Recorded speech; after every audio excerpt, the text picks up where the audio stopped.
Joe Rogan Podcast, check it out. The Joe Rogan Experience. Train by day, Joe Rogan Podcast by night, all day. All right, good luck. Salute, my brother. Yes, sir. So good to see you. Man, you too, bro. Dog.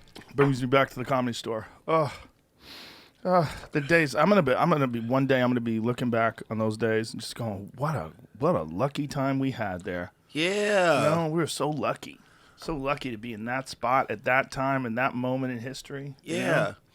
You know? Dude, some guy wanted me to write something about like a haunted comedy club. So like one of the last days that I was out there before I came out here. So I walked all the way down the street and then I walked all the way to the Comedy Store. It's closed, it's shut down, and it's abandoned. I heard it's weird. It is. And I was just looking at the whole place, taking it in, and I was just like, damn. I was like, I just walked off. Like, God, I looked at my name and I was up there like, damn, man, I worked so hard to get that shit on there. And I just walked off. I took nothing nothing back to go write about. And I was just like, damn, I worked so hard to get that. All right. Yeah, getting your name up on the wall of that place is like, I mean, for a comedian, it's like that's the stamp. Hell you yeah. got the stamp. Hell yeah. And they wouldn't pass me for the longest, dude. How long? Like, oh man, so I started going there at 19 and When you're 19 years old? yeah, I've been doing comedy for like 17 years. What year was it when you got passed? Probably like 2000 and when did I do that? Like 2014 maybe. Yeah. So that was like right when I was coming back. Yeah. And they would never pass. I remember doing a showcase in front of Mitzi. I did a showcase in front of Mitzi. This is when Mitzi came in. She was all like, you know, much respect, like decrepit and like really like. Yeah. And they sat her in the back, and everybody was like, "Oh my God, it's Mitzi! Oh my God, it's Mitzi! Oh my God, it's Mitzi!" We all went up and we all did our sets. Like it was me, it was Gerard, it was Angela Bowers, it was Josh Adam, it was like all of us. And then so we all go up and do our sets and shit. And mind you, like this is an open mic. So I go up and the first joke I said, I was like, yeah, man.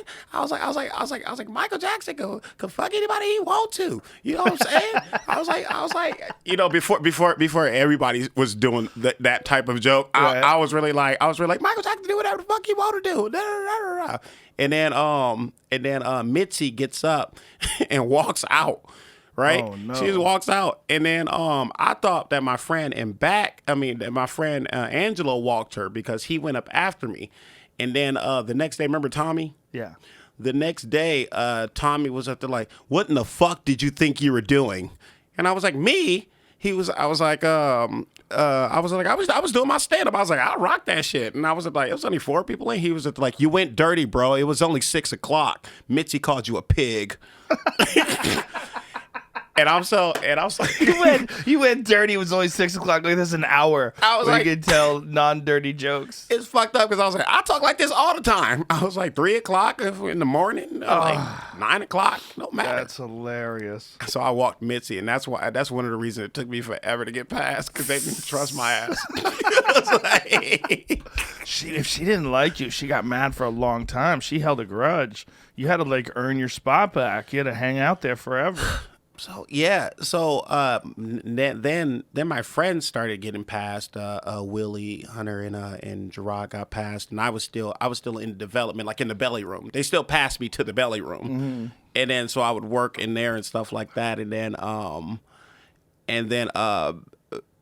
would go up, like I would start coming back, and I went up and everything like that, and I would kill every fucking time, like during the open mic and during like the friends and family part, and I got frustrated because all my friends, I ain't gonna lie, I got frustrated because all my friends were getting passed, and I was up there like, man, I'm funny as fuck too, you know, like what the fuck. So every time after I would kill at the store, I would reach out, I would look at Tommy in the booth, and I'd be like, yo, Tommy, I'm like, you see what I just did in here? I was like, you passing me this week? And then he'd be just laugh in the back, and I'd be like, okay. And I was like, I'll be back next week, and we'll do it again. Oh, man, when he had power over the store, that was a terrible position. Yeah. Terrible to have a insane person in charge of running the greatest comedy club the world's ever known. Yeah, man. But Those days. But I actually appreciate how hard he made it for me, though. You know what I'm saying? Yeah.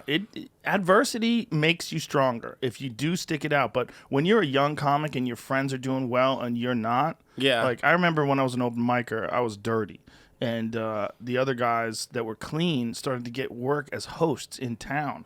And I could only get like road gigs. Yeah. And I remember feeling so jealous. Like, God, why can't I get into? I could go to see them. Like I'd be hanging out with them. I'd go to see them at a club, and they would host in front of like 300 super polite people at a really nice club. Everyone was seated and laughing at everything, and I would go to these dirty bars in New Hampshire. Yeah. And I was like, oh Yep. my God, I've Yep. taken a bad path. like my friends would get like shows and stuff, but like, and like she was like Gerard, it was like Angelo Bowers and like all these guys, because they came on the scene. Those guys came on the scene already knowing who they were. Like I was more of like I was still figuring it out, kind of, sort of, and all this stuff. I'm a lot to figure out for myself too. You know what I'm saying? So I'm like, so I was like, damn, man, nobody would book me. I'm like, man, fuck. So what I would do is I would go on Craigslist, and I would book bringer shows, but I would never bring anybody, and that's how I would get my shows. They'd be like, oh, are you going to bring 15 people? I'm like, yeah, I'm going to bring 15 people. And I show up and I bring nobody.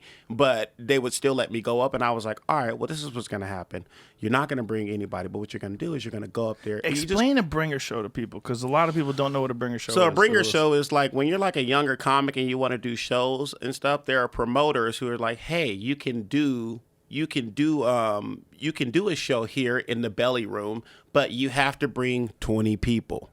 Right? Was it that many? Is Yeah, it 20? Sometimes it'd be 20. Sometimes But it'd be the belly 15. room only seats like 80.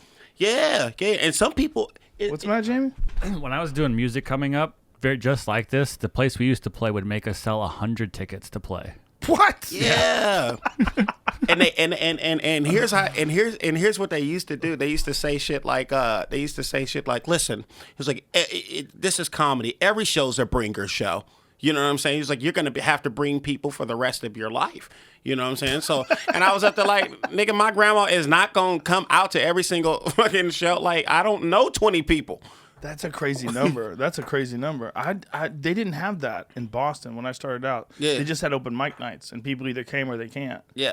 See, over there, I've done Boston like one time, but I haven't done like their scene. And What'd you do out there? I did a show. Did you do Laugh Boston, that club? I think it was an independent show that like Black Thought was running or so. No, that's Philly. No, okay, I've never done Boston. Oh, okay. I was in Philly, Boston. All right, yeah. But I forgot what the fuck I was gonna say. Bringer shows, 20 people. Oh open yeah. micers. But out here, it'd be our mics are just a gang of comics and shit like that. But out there, it's like real people would go to you guys as like open mics and shit like that. Like we would rarely get real people in our little open mics and shit. So you're know? basically practicing for the friends of other comedians. Yeah. Yeah, that's weird. Yeah, and so that was our come up. It stifles growth, I think, a little bit, those bringer shows, because you don't get a real audience. Yeah, you get your grandma, and you bring friends who think that you're funny on the street, but like they want to see you on the stage, and they're like, "Yo, we'll be funny now." You know what I'm saying? Now it's a different, Yeah. and then you can't keep bringing them. Right. And also, you're doing stand-up for your friends. So, like, they're right there. I'm seeing my friends. This is weird. Yeah, it's like I could do this shit in the fucking living room, Yeah. like we always do, Yeah. but like, it's so fucked up. What are you doing out here? So I'm doing shows all week. I've been doing shows all week. I told myself earlier, I was here from the 28th through the 1st in December. And from the 28th, December 21st to the 1st. And just to get a little taste of Austin. What, you thinking about coming out here? Wink, wink. Wink, Wink, wink. Jamar. What? Come on. Austin. I'm bringing everybody out here. Let's do it. Joe, you know good and hell well we all following you. You know it. Well, Like, listen, once I open the club, I'm going to put the bat signal up. yo. And then so I said, all right, my birthday was January 25th, and then so I said, well, I always think at the beginning of the year, like, what are you going to do for your birthday? And I'm like, all right, you can either go hang out with your family, you can go fuck some hoes at Jeff Ross' house, or you could take care of your little career and go to Austin and do shows for a week. And I was at the like, all right, well, I've done all except for one, so I'm gonna go to Austin and do shows for a week. And I just booked it, and I came out here. Nice. Yeah, man. We've been doing shows at there's a place in town called Vulcan Gas Company. That's a great little spot. I did that yesterday. Oh, it's nice, right? Yeah, it's a great spot. It. A little weird, people above you. Yeah. A little weird, but the stage is kind of skinny too. Yeah, but at least it's stand up in a club. Yeah. And then we on Mondays, Kill Tony at Anton's. I did it just this past Monday. It was amazing. Yeah. There's some funny fucking people in this town, man. Hell yeah. Really good local comics. Really Yeah. good. We laughed hard, and Tony was on fire. Oh my god. Yeah. Tony was killing it. Yeah. It was good. I love Tony. I like his I think he's such a funny person, but I like his confidence. Oh yeah. Like, It's ridiculous. It's ridiculous. Doesn't even make any sense. So he had that confidence, like when we do the open mic at the Improv. Like when we were like little dudes, and he'd be like, Look at yeah. him. Look at him with that's the Undertaker's championship belt that he gave me. And of course I had to give it to Tony. Like there's no way I couldn't. Like Tony needed that in his life. And him with the Undertaker's belt on, I said, you got to take a shirt off photo with the Undertaker's belt on. Yo. Look at him. Yeah. Fucking Tony Hinchcliffe. And Best roaster in the fucking game. Yeah. That dude. Yeah. He's so quick. Yeah. It's fucking the truth, dude. But yeah, he had that confidence in the open mic, and then so people, like when we were coming up, people would be like, damn, like how is he even feeling like that? Like he how does he even feel like that? Like we don't even know our next joke, and he's just up there like super confident. Well, he bought that Corvette. Yeah. He started calling it Corvette Confidence. I've got Corvette Confidence. Hey, I'm here for it all, man. There's like a undercurrent of like this hardcore savagery about him that Yes. I'm just like I'm here for.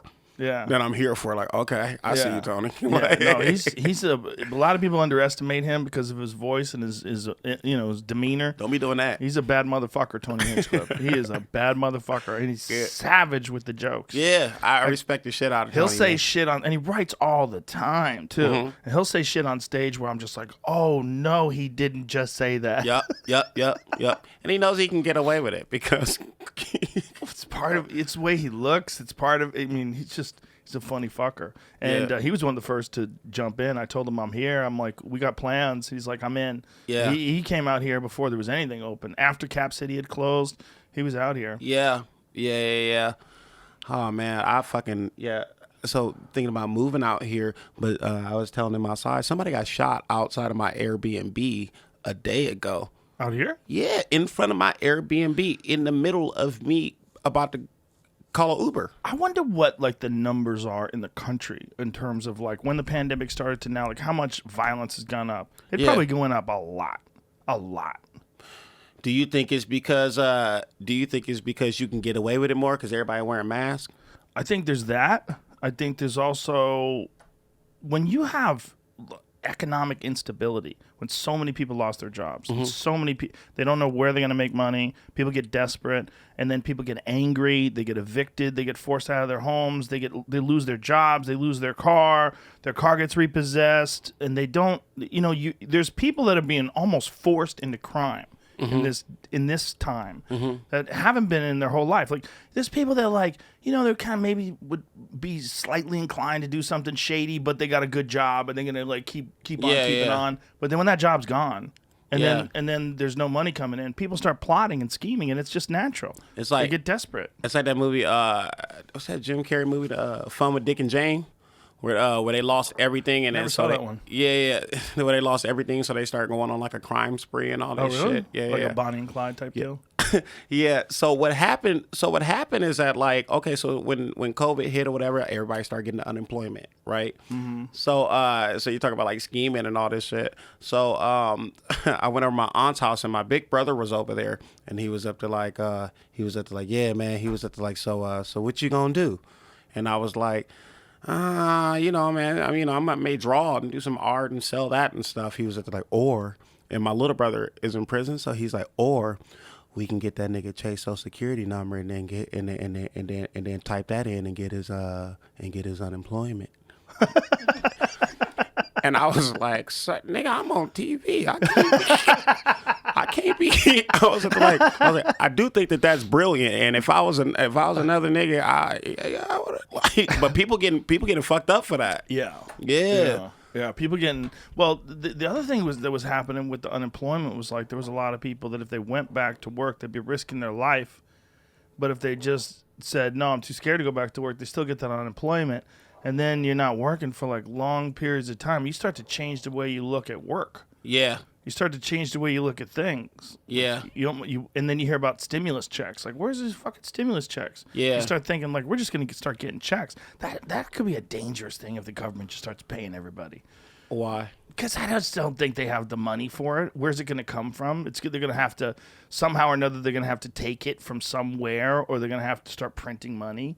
And then it just, look, for sure, people need money to get back on track. The problem is if the government starts doing this on a regular basis and then they keep shutting things down and they keep giving, this is going to be some George Orwell shit, some 1984 shit. We're going to be fully dependent on the government to keep cities open, to keep towns open, and then they're going to be compliant to the ridiculous rules. Like you've heard the shit they're doing in L.A. We were talking about before the show today.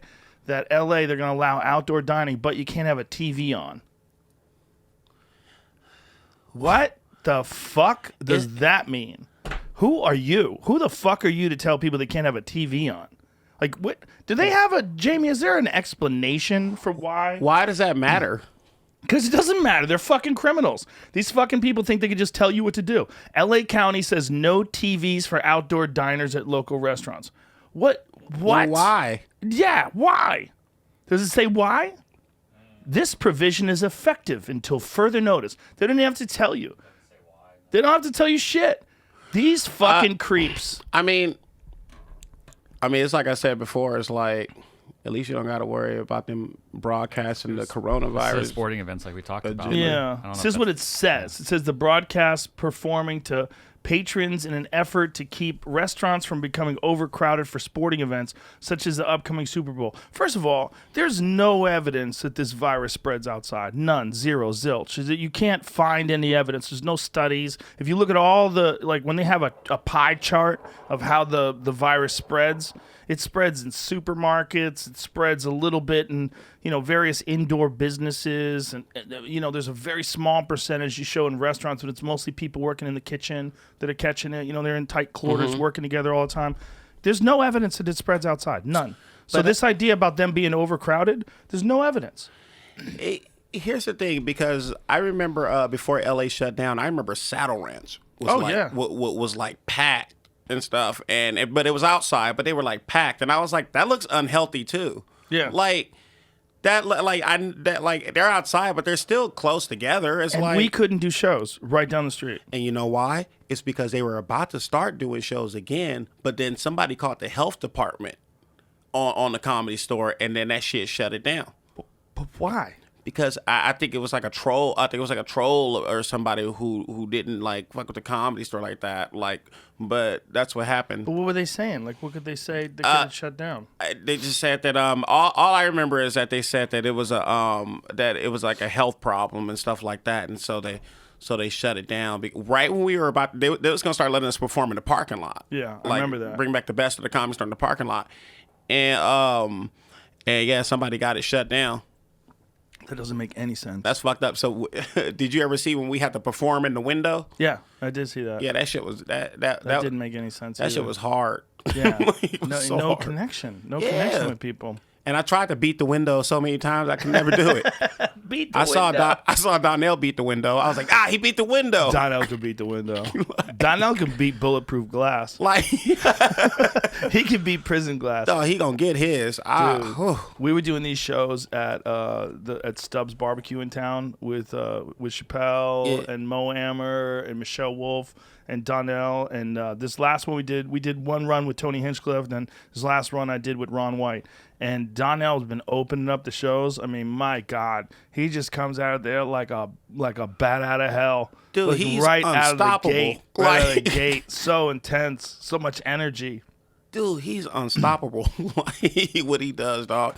I was like, he beat the fucking window. I ain't seen comics beat the window. You think you can beat the window, Joe? I don't know. You can beat the Try. window. You can beat the window. Maybe. People just be excited that you. I don't want to try to beat the window. Fuck. Yeah, but Donnell doesn't give a fuck when he goes up. He doesn't give a fuck who he follows. He doesn't give a fuck. He just goes out, just pow, pow, pow, guns blazing. Yeah. You know, it was wild. Yeah, dude. These outdoor shows are different too. It's weird doing an outdoor show. Like the comedy, the laughter is great. It's fun. People are all excited, but it doesn't echo. You know, I never liked outdoor amphitheater shows. No? I've done a few of them, but they're just not as good. Like them festival shows, like Yeah, Oddball they're and not shit. as good. They're not as good. What you really want to do is the best shit is like less than 500 people's really ideal. Like the Yeah. main room is ideal. Lit, Packed yeah. main room, packed OR. Comedy Works in Denver. Yeah. You know, Cap City in Austin when it was open. That kind of shit. Low ceiling. Pow! Yeah. The laughter rocks the fucking place. Yeah. Ah! It's Yeah. wild.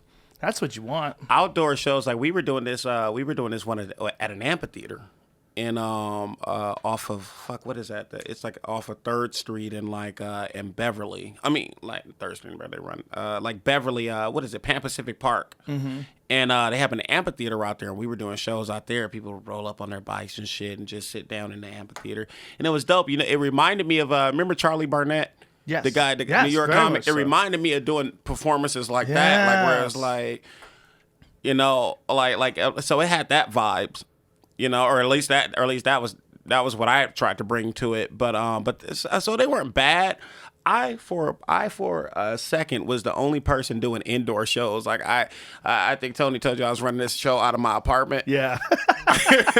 It was called the apartment show Jammers because Didn't Tony do it? Yeah, he did do it. How many people did you have in there? Yo, man, it was lit. It was like 20 people in that bitch. Like super spreader, bro. Like No testing. hell no. I can't afford that goddamn COVID shit, like them damn tests. I get and all it. that stuff. So I was giving people hand sanitizer, and I provided a mask, and because what was happening was I started it in last June. Like right when COVID hit, and comics were like going crazy because we didn't have our passion to fuck with or whatever. And I was like, damn. And I said, you know what I'm about to do? I said, fuck it. I said I'm about to go buy a stereo. I'm about to go buy a microphone, and I'm about to start a comedy club in my house. And my sister was up there like, yeah. She was like, I'll work the door and this and this and that. And I was like, all right, for sure. So how did you get the people in there? Instagram. I was Really? like, I put out feelers, so I was like, all right, y'all, I'm thinking about throwing an apartment show at my house. How do I get people here? And then people were like, I'll come. People were DMing me and shit like that, and I hit up my comic friends, and I was like, y'all trying to do some comedy? And we did it. It was like 20 people up in that motherfucker. Like, man, Nobody got sick? no, and that's the thing about the show, and that's another thing is that no one's ever said that they caught anything from my from the show, and I got a dirty ass apartment, Joe. You know what I'm saying? And so man, we did that joint. I did it on Monday for my birthday. I brought it out here, but I did it at a hostel. Oh, really? It's called Native Hostel. I did it at a hostel, and we packed that motherfucker out, but it ain't the same as a fucking apartment. Like, Right. in the apartment and shit, people was chilling on the motherfucking beds. People was chilling in the kitchen. That was like the green room. And like, I brought PBR for everybody, and we got it in. That's awesome. People have been doing shows in apartments for a while, though. Even before COVID, they were doing it for fun. Like I know a lot of people were doing backyard shows. They had, like I got invited to a few backyard shows. And I was like, what are you doing? He's like, I'd like you to perform in my backyard.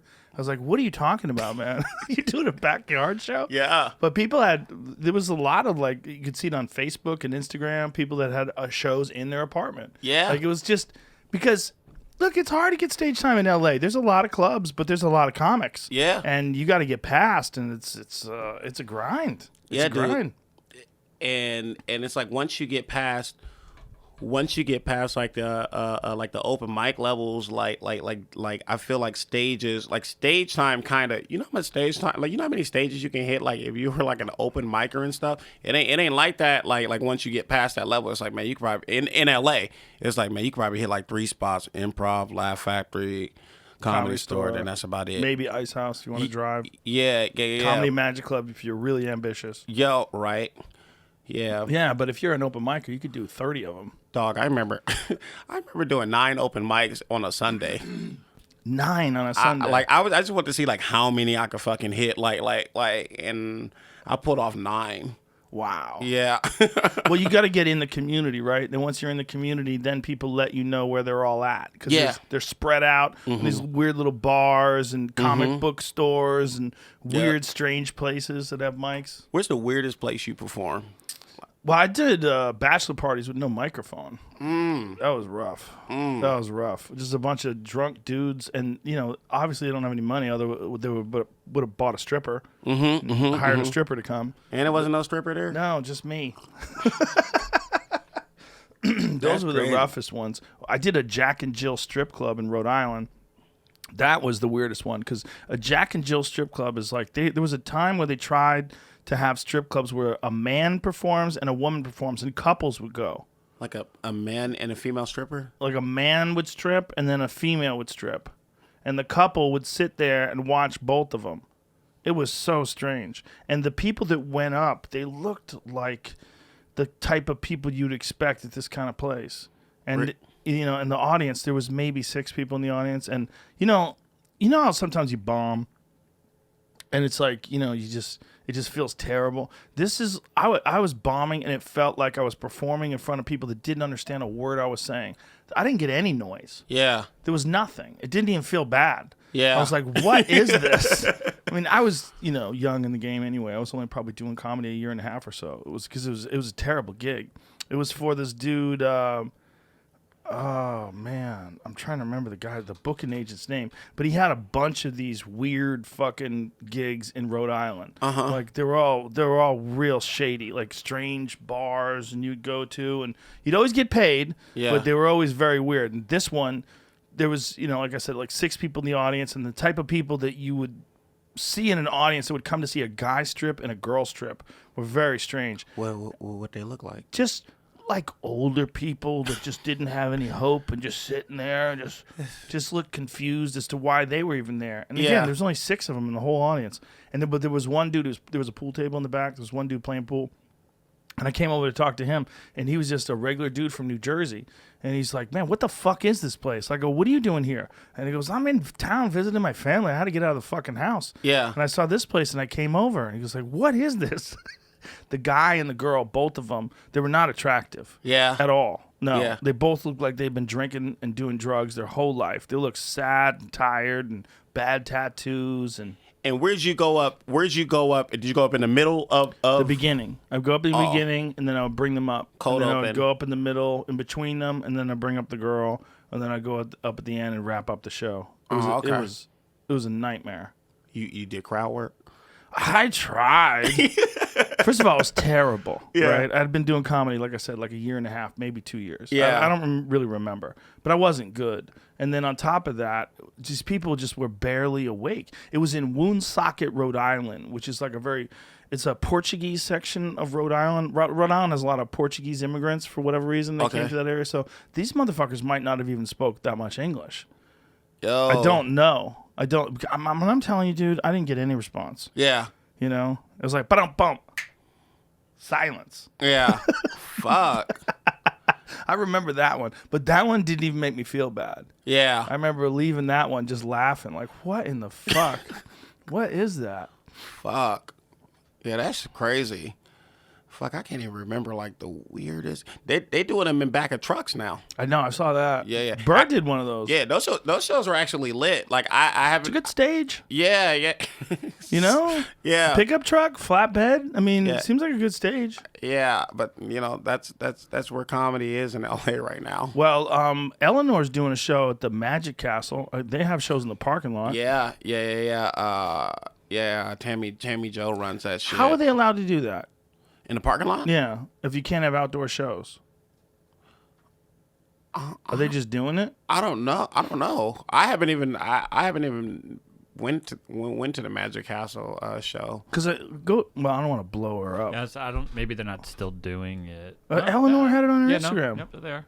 Yep. Eleanor Kerrigan in the house. But maybe they're just doing it and waiting for people to shut them down. Oh. Bro, it's bad. Yeah. LA's bad. Yeah, and I'm like, I don't even know what I'm gonna do when I get. Maybe I'll audition or something. I don't know. I don't know what to do when I get I back think there. you got to be in your car still, like a drive-in. Oh, I don't like that shit. I don't like that shit. They're charging Drive-in per car. stand-up shows. And people honk when they want to heckle. Come on, man, don't play with me. Like I hate that shit. But I'll tell you what, Bert Kreischer's got that shit dialed in. Yeah? He's got it dialed in. Yeah, they set up a big stage, and he'll do hundreds. Like I asked him, how many people were in your crowd? He goes, 700 cars. What? but just the fact that you're doing it by car. Yeah. It seems so bizarre. Would you do some shit like that? I would do that. I would do Yeah. it with Bert. Yeah. Yeah. 700 cars sounds like a good time.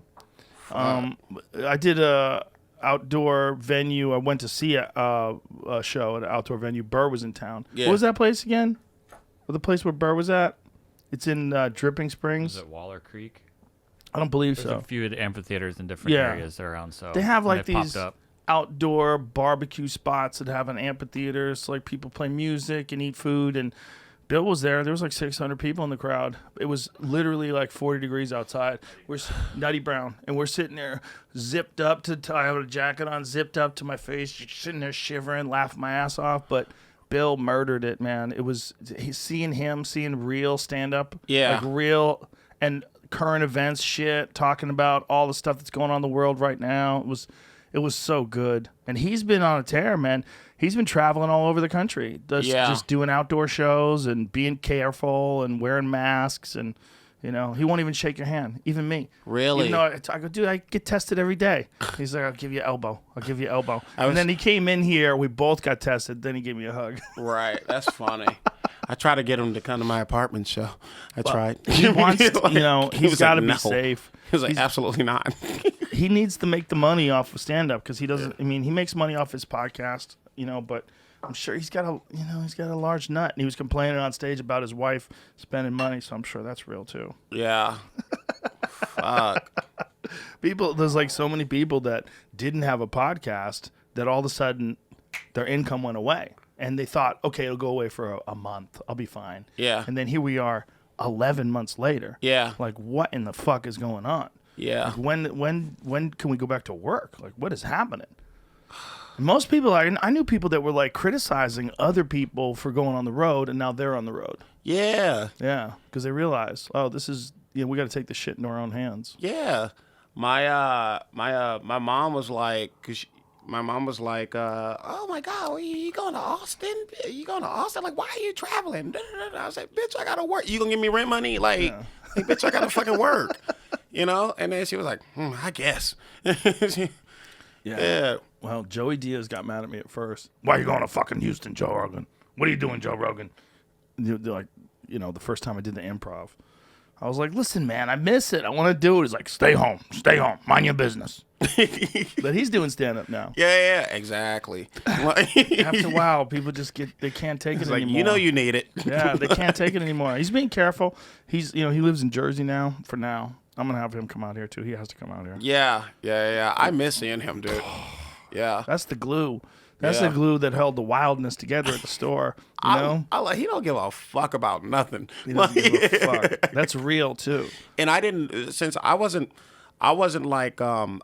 familiar with his personality and stuff. So I remember one time, I think you were there. Like I got my keys stuck in my car in the parking lot, and then people couldn't get out of the Comedy Store parking lot. and he couldn't get out.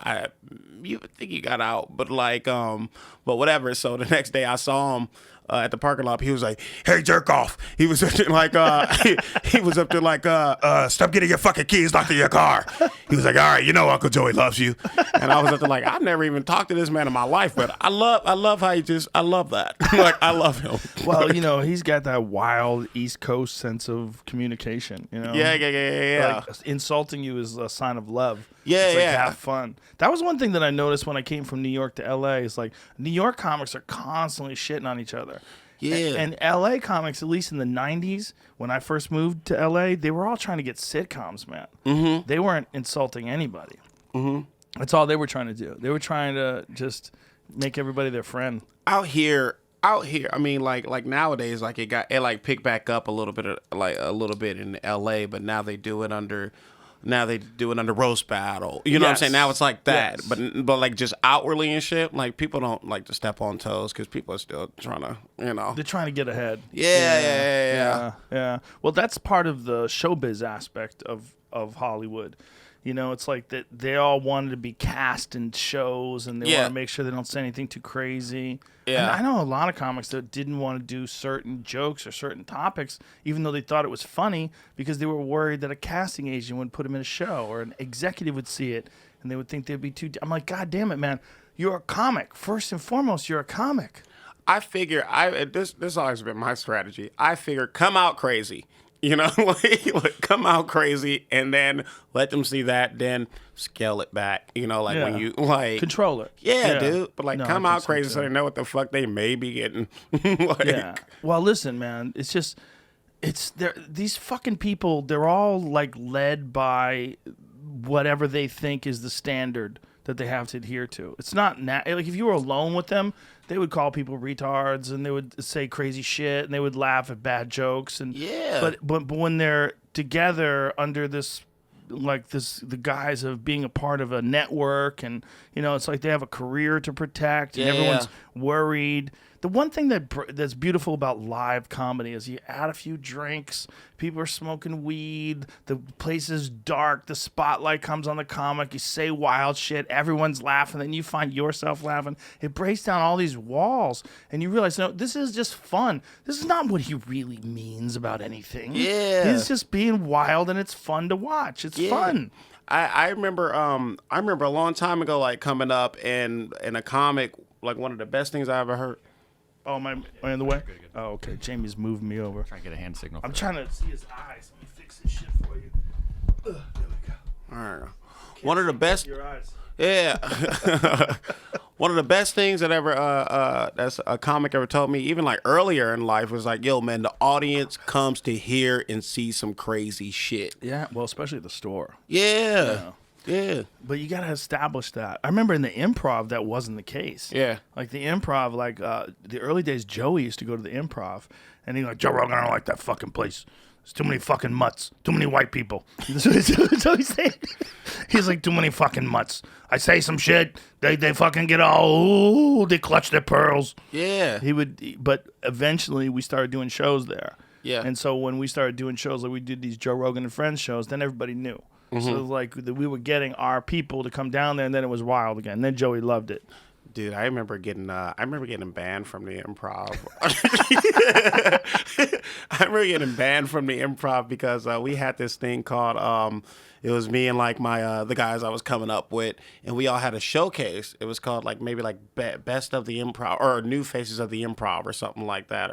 And all my friends were on it and stuff, and everybody is kind of like straight edge, kind of like clean and shit like that. And then I had to go up last. And I was getting frustrated in the back, and I was forgetting my jokes. And so when I forget, and I just say fuck it. So I went up there. I think I talked about like I had a joke about like my grandma making me smell her pussy when I got bad grades.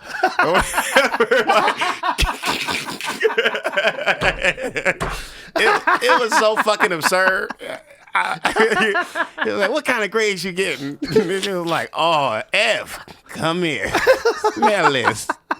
I was like, no. That's such a ridiculous joke. It's such an absurd joke, but like at that time, you know, Rita from the Improv. Yeah, sure. Like she was up there like, so we had to do, and by the way, I ended that set by saying, fuck y'all and good night. And I dropped the mic. I don't know what the fuck came over me, but I was like, oh, bro, I think that's just your spirit taking over. Like, that's just who the fuck, that's just a preview of who you're going to be later on as a fucking comic. Or whatever. Right. So Rita. How many years in were you?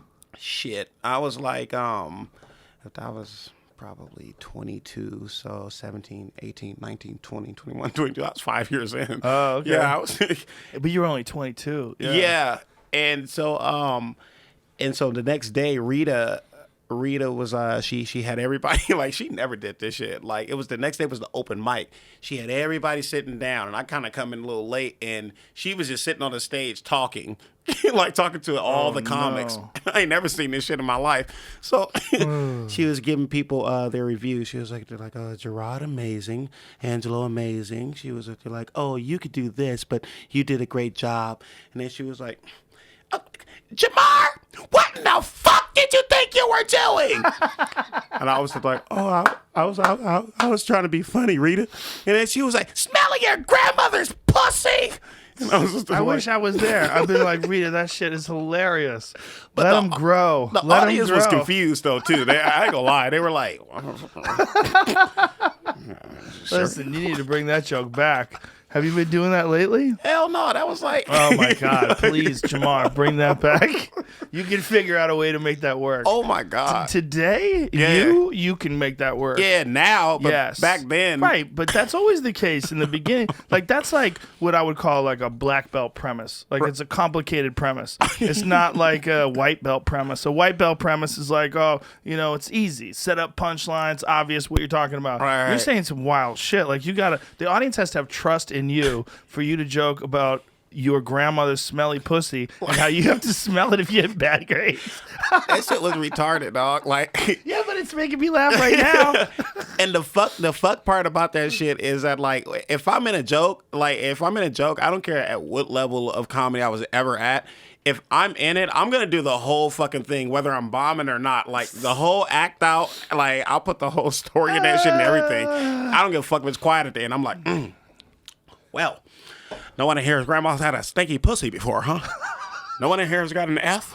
Okay. Like, How did you get involved in doing the roast battle shit? Because when you guys would do when it was you and Jeremiah and Willie and you guys would act out when someone would kill somebody with a roast, you guys would pile onto the stage and act out various scenarios, and it made the show. Bro. It made the show. thank you. I really appreciate that because people online was eating us up. They was up there like, who in these these idiots?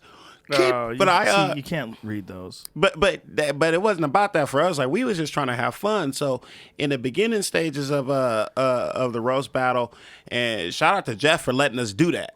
You know what I'm saying? Oh yeah, it's a wild move. Yeah, it is. But I feel like a show like that where you're constantly spouting like these insults and shit like that, and a lot of them are really fucking dark.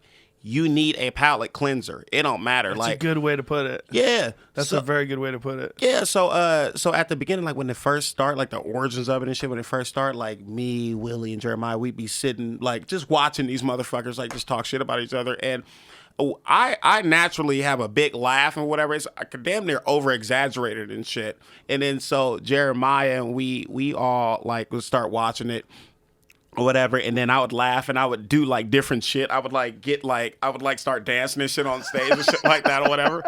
And then Jeremiah and them start coming in and all this stuff, and then so that shit escalated. So one time, like 1 week, we were like, "Hey man, let's go to Goodwill." And every time somebody say something funny, and I was like, we just go up there and like these different props and shit, right? And then so yeah. And so then it would get like really fucking elaborate. We would do like costumes and shit like that. But it all started from just over laughing and just like trying to just fuck around and kind of troll the fucking battlers kind of sort of and the whole thing or whatever. But that's how it started. And Yeah, man. Did you guys get together and plan out like various little things that could possibly be happening if someone kills somebody? And how did you know when to bring out which one? So, okay, so we would get so we would go prop shopping. Some of that shit didn't make sense, but like we would go prop shopping and shit. But is there a video compilation of like the best of the wave? Yeah, it is. It is. Oh, find that. Yeah. So there should be if there isn't. Yeah, there has to be. So we would go prop shopping and shit like that, right? And we would know who was battling or whatever. And so we were like, well, this person's fat, this person's a lesbian, this person's trans or whatever. So they're probably gonna say stuff like this. So let's get this rainbow flag. Let's get some gasoline. So when somebody says something about this gay dude, we're gonna burn the rainbow flag and like you know like. Did you guys actually burn a flag? We burned a Confederate flag in Alabama, and the whole crowd went, and the whole crowd like gave us a standing ovation. Really? Yeah, that was like one of the bits. Indoors burning a flag is dangerous as fuck. But that's the dope thing about the wave is that people never ever knew what the fuck we were gonna do, so we would get away with shit like that because of the air of unpredictability. Right. Yeah. So it's a great name for the group of you too, the wave. Because before we did the roast battle, I would be in the OR, and when somebody would do something funny, I was always an over laugher anyway, whatever. And so one time somebody did something, I was like ha ha ha, and I was like whoa, whatever, right?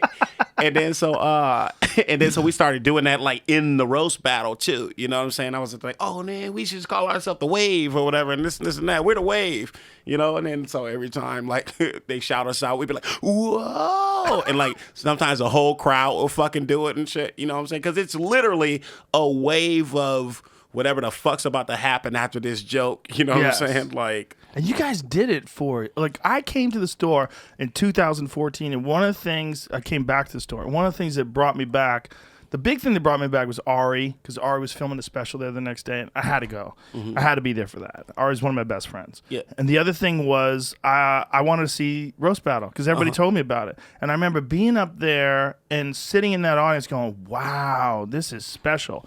Like, first of all, the joke writing was excellent. Mm-hmm. There's people that I didn't even know. They were crushing each other. And then you guys would run on stage and make chaos. Mm-hmm. And I was like, this is a wild, creative fucking show. But that was 2014. Yeah. So we're talking about 6-7 years, well, 7 without COVID, 6 years of solid performances. Yep. And it was so fucking fun. And one of the dopest things about that, and it made me really appreciate like what we get to do. Yeah. You know, is I remember a time we went to JFL to do it live. And I was sitting there and I was getting kind of nervous about the show because this was a live show. They were gonna do it live for Comedy Central, and I was a little nervous about the show, like in my hotel room. And I was at the like, bro, I was telling myself, I was at the like, man, you need to chill out. And I said, what you need to do, get those red pants, get that wig, and go up there and dance like James Brown. You get to do that. And I was at the like, oh yeah, get up, yeah. And so there was a bit. I don't know whose battle it was, but like I don't know if you ever got it or whatever. But it's me up there like dancing like James Brown and shit like that or whatever. People like we were having a great time. Even online may have not liked it. I mean, like online may have not liked it, but if you were there, listen, man. Fuck the online. Yeah, fuck them for real. Fuck that. They're just a bunch of malcontents. You know, this is what I always say. It's not like the people don't comment interesting shit on YouTube videos or Instagram. They do. There's some people that do. But the people that complain all the time, most of them, 99% of them, I'm making that number up, are fucking losers. Yeah. That's why they're complaining about shit all the time. Well, I figure that's what the comment section is for anyway. Because I ain't gonna lie, I'm gonna troll my goddamn self. Yeah. I'm like, so yeah. But all that mattered to us is that we were having fun and that we got to do this. It's one of the best parts of the show. Yeah, man. Anybody doesn't get that, it's one of the best parts. I remember there was one where somebody got somebody. I forget what happened, but you guys came out with, what are those things that pop out of cans? They look like worms and shit. Oh, yeah. The little streamers. Yeah, sort of, you got streamers were popping out. You guys were rolling. I'm like, this is wild. It like, because whoever it was got this person so good, and then you guys all fell out of the stage like, bah!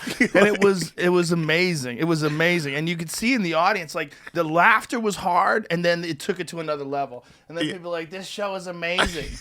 That show was one of the best creations of the store. Yeah. You know? And Moses is the perfect guy to host it. Yeah. Because he's so nice. Yeah. He's so funny and he's so nice. And then he makes everybody hug it out at the end. Yeah. Hug it out. Like there's no meanness coming from Moses. Like if Hinchcliffe was hosting it, it might go too dark. Right. You know what I mean? Moses is like, I don't have a side. I'm just, go ahead. Yeah. All right, break it up. All right, But he's also fun, and he's just a good dude. Yeah. So it's like that comes off when he's on stage. Yeah. And then when he would host it, it was just, man, I missed that show. I used to drop in on Tuesday nights just to watch, to see some chaos and just see some creativity and some young comics just getting after it. Yeah, dude. And I used to get up I used to get up there and I used to fucking battle and all that shit, and then that was fun. But then I had to stop doing that because I don't like the idea of thinking about somebody for 2 whole fucking weeks and stuff like that. Writing jokes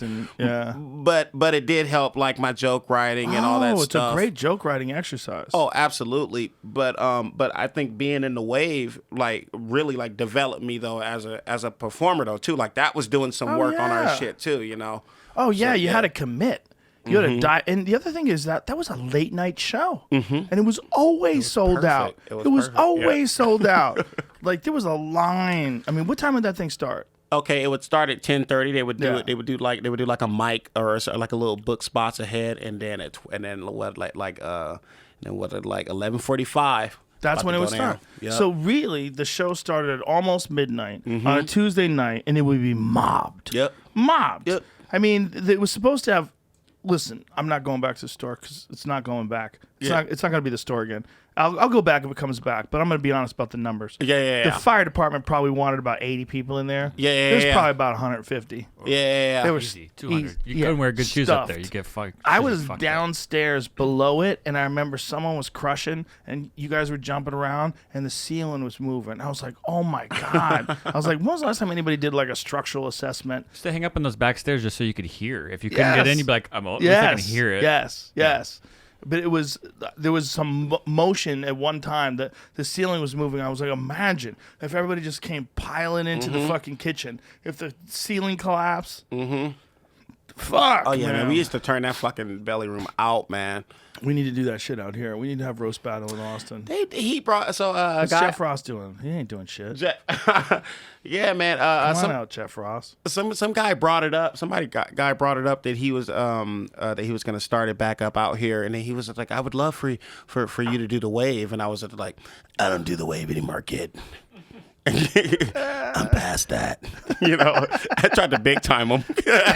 Well, you probably should be past that. Yeah, I mean, but that's what I'm saying. Like, it was like I would definitely do something with my friends with the wave or whatever. But I don't want to go on stage and I get it. You did it forever. Yeah, but it was just. I think things that are just wild like that are great for the soul of comedy. Yeah. That's what I felt when I was there in that audience. And again, this was the night before Ari filmed his special. I decided I had to go there a day earlier. I'll be overwhelmed because I knew I was going to start crying. So I got there. I was like, okay, let me just see what the store is like now. And then Jeff Ross introduced me to the crowd, and it was weird, man. It felt weird. It felt like oh my God, it was crazy. But the feeling of the room was like, this is not the same Comedy Store that I left 7 years ago. This is a better place. Yeah, it's more creative. It's more wild, and to be there and it wasn't packed the same way. That was only like a legit 90 people, but it was still. Yeah, it was fun, man. It was crazy. Yeah, man. We used to tear the roof off that place, man, and we oh were my so God. because you know we you know, we'd work all week doing whatever job we had before, you know, maybe it was a writing job or somebody had, but every fucking Tuesday, every fucking Tuesday, like me, Jeremiah, and Willie, would be, like, we get like giddy. We be like, oh shit, you gonna do that? Okay. Yeah. I'm like, all right, man, I'm gonna get Willie. All right, I'm gonna get Willie. Cause like, I remember Dennis Rodman jumped in the wave. Dennis Rodman, big drunk ass, jumped in the fucking wave. And we were like, fuck it. I was like, this is what kind of party it is. Hey, Dennis Rodman, Bobby Brown jumped in the wave. Bobby Brown was there. Bobby Brown was at the store a bunch of times. Yeah. Yeah, I ran into Bobby Brown at a sushi place. Yeah. There's one of those weird things where, like, you know, when I was a kid, every little step I take, you know, I knew Bobby. Everybody knew Bobby Brown. And so I run into Bobby Brown at a sushi place. He says hi to me. He was like, "What's up, Joe?" I was like, "Oh my God, Bobby Brown knows who I am." Yeah. It was so strange, shaking his hand, giving him a hug. I was like, "Wow, Bobby Brown." Bobby Brown. It's crazy. I don't know, man. Yeah, Just fucking that lit. comedy store. This, you know, that place was such a Look. Oh, look at you guys. Just the best wave. Dennis Rodman and Jeremiah's translating. Look at Moses. Oh, my God. That's hilarious. I'll tell you. Dennis. We already know everything about you. There's nothing else. And World Star doesn't have subtitles. What the fuck is happening right now? I'm taking a selfie with him. You know what's amazing one thing? Yes, sir. Oh, that's so funny.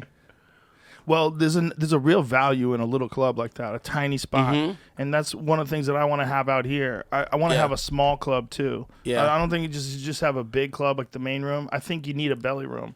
I think Yeah. you need a little laboratory. Yep. You know, just to fuck around and Yeah. like it would be really hard to create a show like that, or like a lot of other like Kill Tony started out in the belly room too. Yep, I remember that. Yeah, like you need a laboratory. You need Yeah. a place where you're just kind of fucking around. There's lower expectations. Yeah. It's more of a hang. Yeah. When you get to a large audience, everybody's like, wow, this place is packed. This is a big thing. Yeah, like This is you a do big that deal. small club to go do the big club. Yes, Yeah. exactly. Yep. But I feel like it's like training.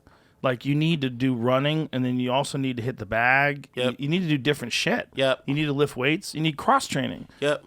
It's so funny. I remember, I still do, but like, I would, speak about training and stuff like that. Like, I would go to the gym for fucking 6 hours, Joe. 6 hours every motherfucking day, bro. Just to mentally prepare myself for doing comedy. 6 hours. Yeah, bro. What would you do for 6 hours? Anything I could think of. Like Really? anything I could fucking. I accidentally learned how to box just by being in the gym for 6 hours. Like for every fucking day. You learn boxing by yourself? Yeah. I would see people in the gym and stuff like that. What gym were you working out at? Fortune boxing gym. Oh, okay. Justin Fortune. Yeah. He's legit. Yeah, I love Justin. Joey Diaz used to go there too. Yeah. All the I like you see fucking Sylvester Stallone brother in that Yo. motherfucker. Like, Hey, yo. And I'm here to work out, though. just to fucking mentally prepare myself for a fucking 15-minute set at the Comedy Store, like, it's fucking retarded. That's good. So you just did a fight, didn't you? Didn't you take a fight? Yeah, I did. We talked about it before. I was We talked about it. It was almost a year ago. yeah, right before COVID hit. Yeah, actually. you were telling me you were thinking about taking a fight. I was like, whoa, okay. I said because I was gonna go do Golden Gloves. Yeah. I was 34, so I was like, and I was gonna do the Golden Gloves because I was 34, and the cutoff to do it is 35. And one of the main reasons I wanted to do it because I heard that like Eddie Murphy had done it. Like I heard that Eddie Murphy fought in the Golden or Gloves? Silver Gloves or some shit like that. Or Really? like they used to box when they were younger, and then Martin Lawrence. Well, his brother Charlie was a bad motherfucker. Yeah. Legitimately. Yeah, I heard. Legitimately. Very good martial artist. I hear stories. Yeah, he was good.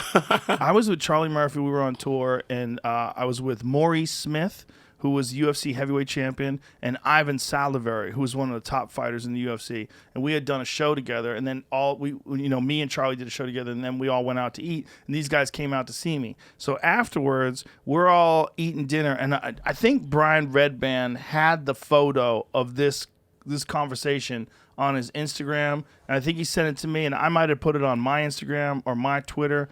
but Charlie Murphy was holding court. You got UFC former heavyweight champion of the world, Maury Smith. You got Ivan Salaverry, top flight UFC fighter.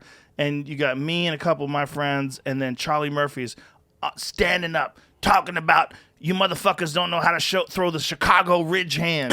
Like he had like some strike called That's it. That's it right there. That's it right there. 2007. Look at Charlie.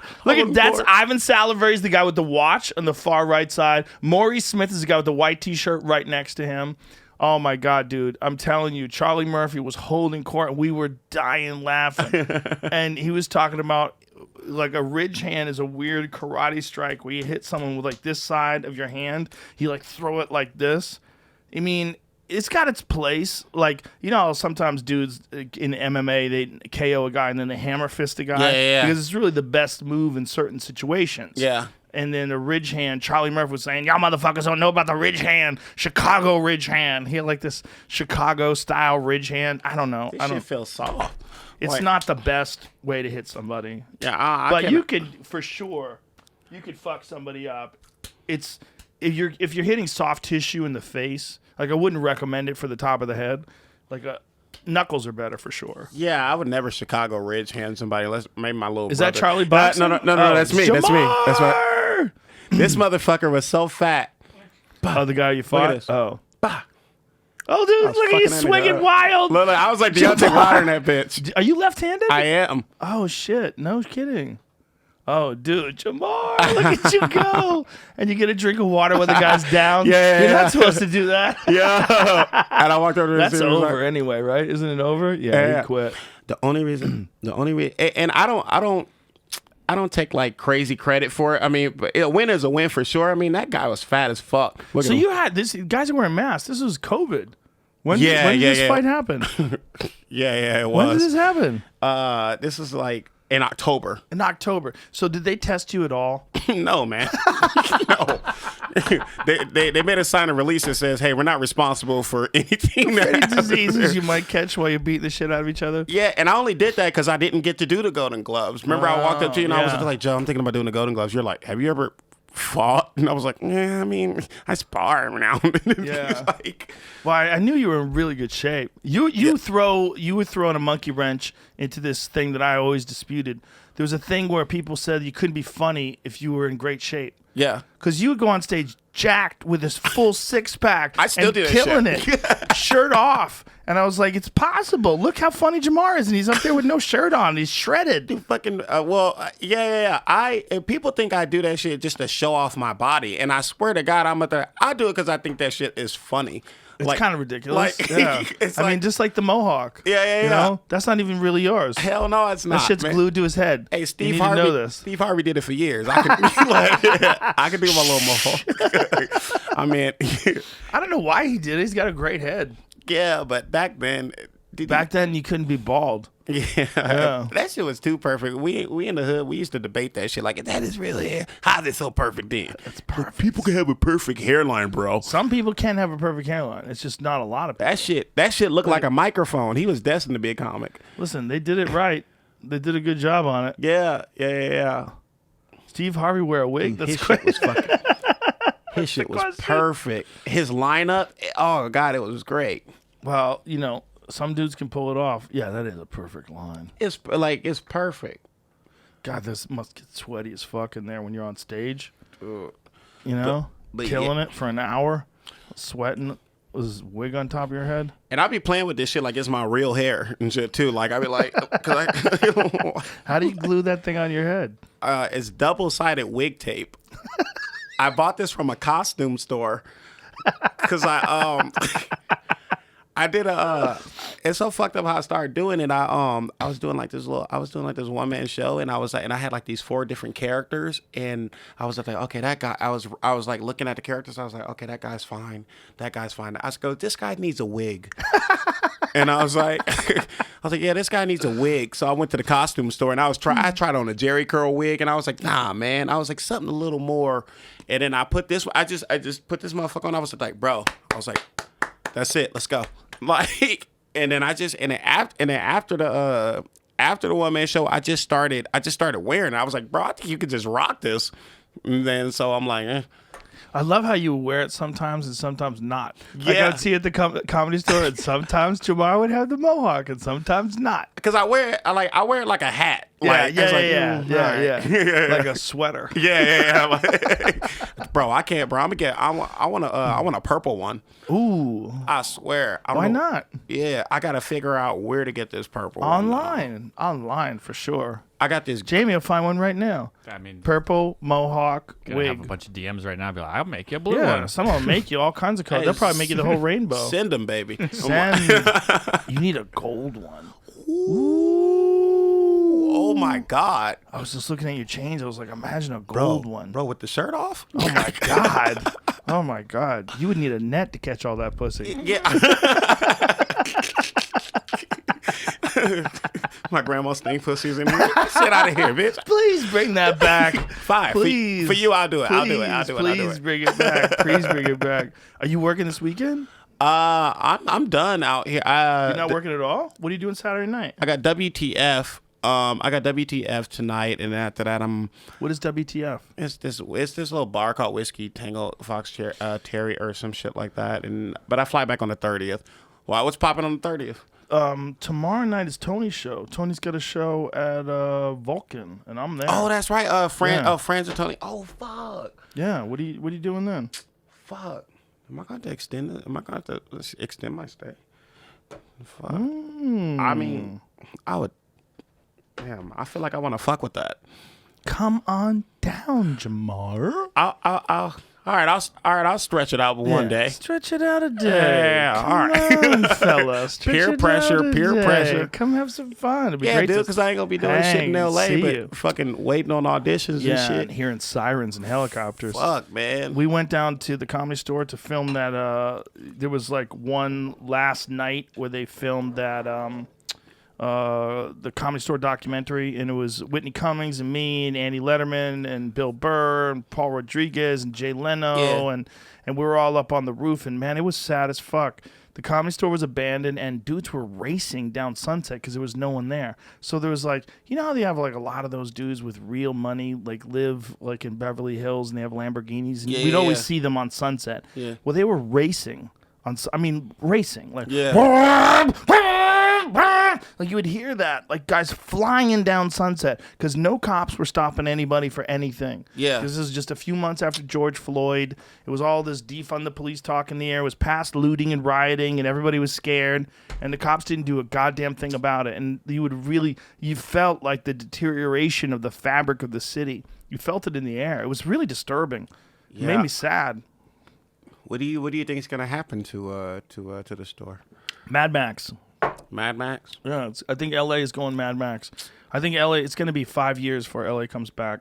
That's what I think. I think they lost 75% of their restaurants. Who knows what percentage of bars and small businesses, but John Terzarian and Craig from Craig's, the restaurant in LA, they were on the podcast. They were telling me the actual numbers. Did I say his name wrong again? Terzian. I said Terzarian. Why do I have to say that? Listen, I just suck at fucking last names.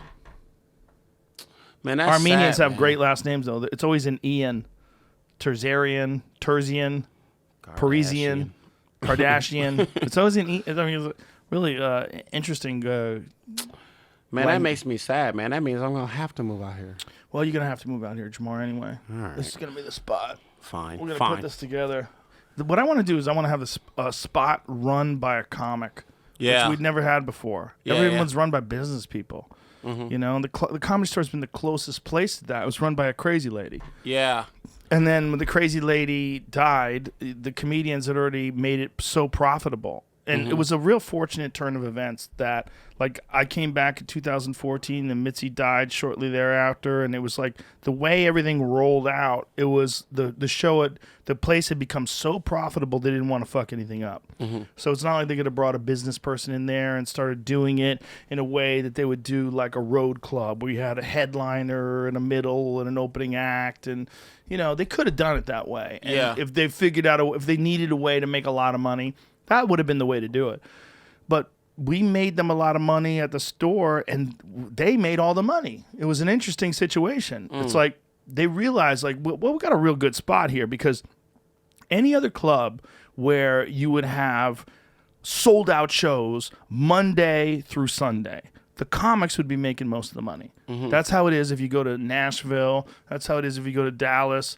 You know, if you're a murderer, you're coming into town and, you know, you're going to sell out every show in advance and everybody knows, like, you make the lion's share of the money and they make the bar. That's what happens. But at the Comedy Store, that wasn't the case. The Comedy Store is a great financial situation for them. They made a lot of money, and we were happy that they made a lot of money because it kept the place open. It kept this community going, and it had gotten so profitable that even though Mitzi had left this earth, she left behind this system that had encouraged wild comedy. You know, but most places don't do that. Most places, they want a opening act, a middle, and a headliner. They want the person to have TV credits so that people who come see them, and they want to sell a lot of tickets. Yeah. And they want to make a lot of money, and that's how most comedy clubs work. I don't want to work that way. I want a comedy club that's run by the comics. Keep the freedom. Keep the freedom. Yeah. You got to have to create. Yeah. You need freedom. Yeah. You need to be able to talk about your grandmother's stinky pussy. Goddamn right. You have to. You need that. If someone comes along and says you can't do that, well, look, maybe you can't do that. But the only way to find out if you can't do that is to do it. Yeah. You know, there's a lot of shit. They think about some of the things that Diaz has done on stage, or Theo's done on stage, or you have done on stage, or all the wild people at the store have done on stage. The only way to find out if that's gonna work is let them try it. Yeah. Yep. That's it. Yep. I don't know, man. It's a great place to live. Yeah, man. I mean, I'm still feeling it. I don't care who got shot outside of my Airbnb today. I'm like. Are you sure they got shot? Or maybe someone shot at them. No, bro. So I was catching an Uber to go to the motherfucking gym, and the Uber guy called me and said, "Hey, man, did something just happen to you?" And I was at the like, "Nah, man, I'm in my Airbnb." He was like, "Oh well, I just saw somebody get shot outside of your Airbnb," and I was like, "Nah, that wasn't me."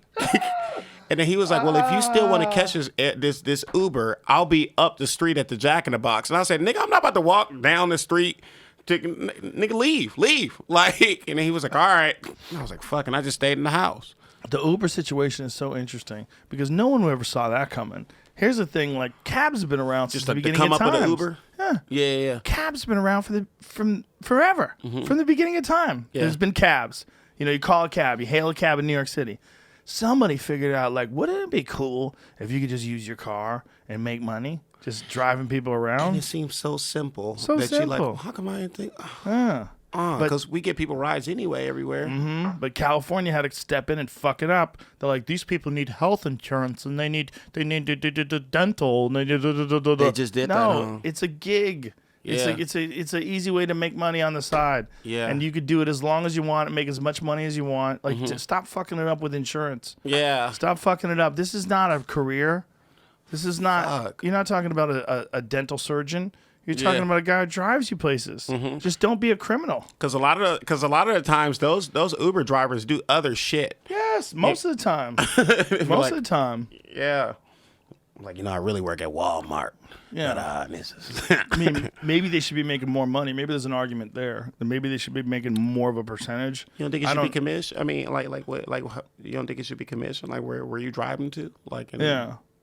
I think it should just be like that. You think they should get like something on top of that, like something on top? No. I'm saying, like, I don't know what percentage they make. Like, if it costs $20 to go somewhere, how much does the driver make? Oh, right. I don't know. I don't know how much the driver makes. Yeah. Because I don't know what they. Let's find this out. What does an Uber driver average per hour? Let's find that out. Like, what's an average if you totaled up all the Uber drivers in the country, all the different places they go? What's the average that they make per hour? Depends where you are. I'm gonna say $25. Depends where you are and depends when they drive. According to this, I'm looking at now. Someone that's done a bunch of. It's the cities, so some under $20 an hour, average of 15 to 17. It looks like. Oh, under $20 an hour. I would have thought it'd been more. Average of 8 to I don't know. Yeah, it's a wild change here. So I don't know.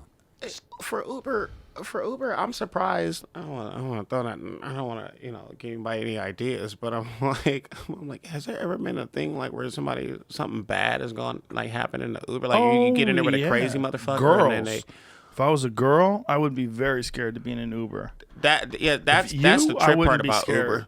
Uber. I wouldn't be scared to be in an Uber. But if I was a girl, I'd be scared to be in an Uber. Yeah, I'm like, does shit like that happen? Like, is the Uber driver ever yes. crazy? Fuck like, yes. Girls have been raped in Ubers 100%, man. damn. Let's find that out. How many times have let's just not say Uber, just say ride shares, Lyft, Uber.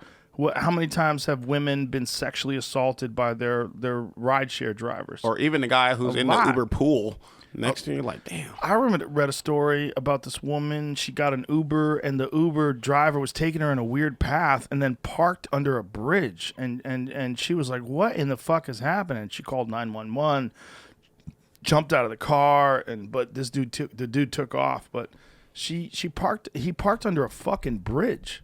Like, what are you doing? That's fuck. Yeah. Like, you don't know who they are. You don't know anything about them. You just hopping in a car. Yeah. And that's the thing about Uber. Because did that ever happen with taxi drivers and shit? Yeah. Oh, yeah? For sure. According to this thing I'm looking at, according to Uber's data, 42% of those reporting sexual assault were the drivers.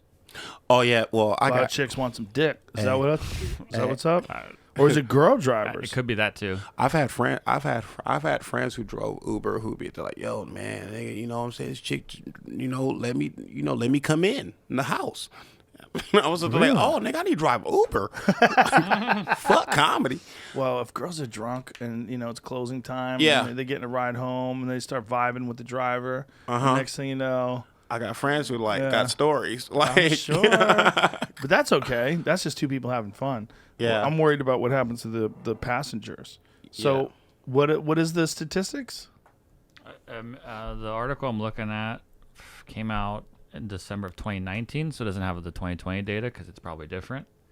It said over 3,000 cases were reported for Uber. There were 19 women at the time that had sued Lyft. 30%, it says, but drivers, especially roughly the 19% of Uber drivers and 30% of Lyft drivers who are women, are often reported being groped by passengers. Okay. Okay, yeah, that's a different animal. That's female drivers. Yeah, that makes sense. It's all dudes. We're the problem, Jamar. Yeah. It's all men. Just over 3,000 reports for 9 murders and 58 people 9 killed in murders? that crashes. sucks, man. 9 murders by Lyft drivers and Uber drivers? During Or- the rides. I don't know if it says who did what. Or but passengers, I'm sure. I don't like Lyft because the cars are shittier. I don't like the idea of a 96 Tercel coming to pick me up. Like, When I lived in New York City, one of the things that was happening was people were killing gypsy cab drivers. There was a rash of gypsy cab driver murders when I lived in New York City. So I lived in New Rochelle. It wasn't New York City. It was just outside the city. But when I was working in New York City, which is like, I guess I moved there in 91-ish. Yeah, somewhere around there, 91, 92. And there was a rash of cab driver murders where people would pick up cabs and say, hey, take me to Queens, and then shoot the cab driver and take all their money, because a lot of these, there was gypsy cab drivers, and gypsy cab drivers essentially, like, they didn't have a license. And so there were a lot of it was immigrant dudes. illegal, Yeah. And they'd have cash. They'd get only cash. They didn't have credit card machines. So if you got a guy at 2:00 in the morning and that guy had been on his shift since 6 p.m., you knew that dude had a lot of money on him.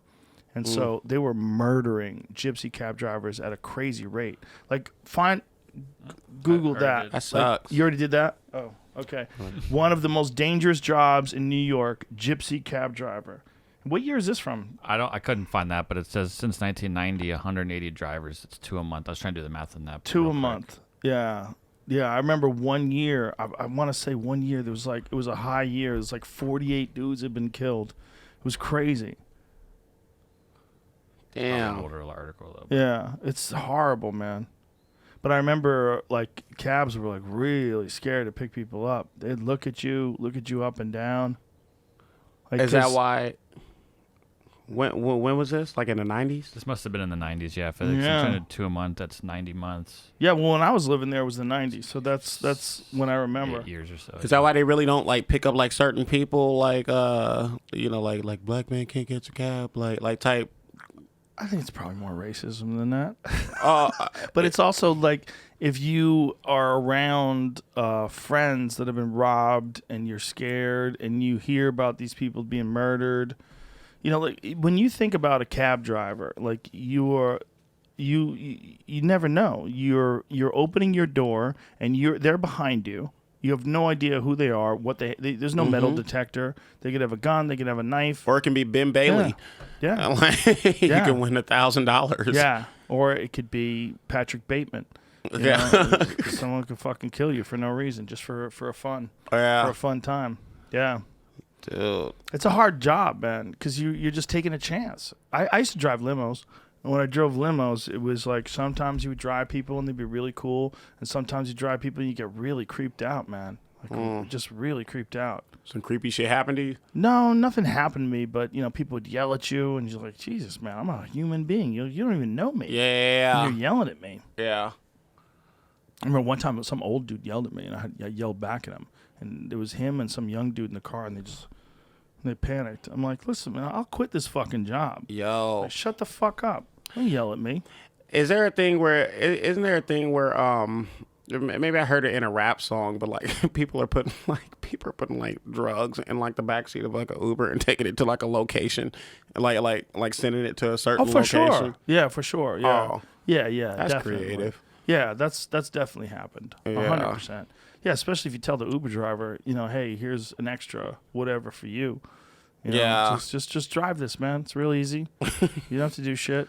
I'm gonna tip you. Yeah, but especially give him cash. Yeah. The Uber driver doesn't have any idea what's in the bag. Yeah. Like, okay. Yeah. It's like they have Uber Eats. Do you like that Uber Eats? No, I don't fuck with that. I don't like that shit either. I don't like, trust anybody to not eat my food. Yeah. Pick at your fries and shit. Yeah. Spit in your burger. And the idea of this motherfucker getting out of the car in regular clothes, like he's not. But if it's good, listen. If it's from a reputable company and they seal the bag and everything, it's like Postmates and shit like that. It's a great deal. Like you don't want to live, especially during the pandemic. You don't want to leave your house.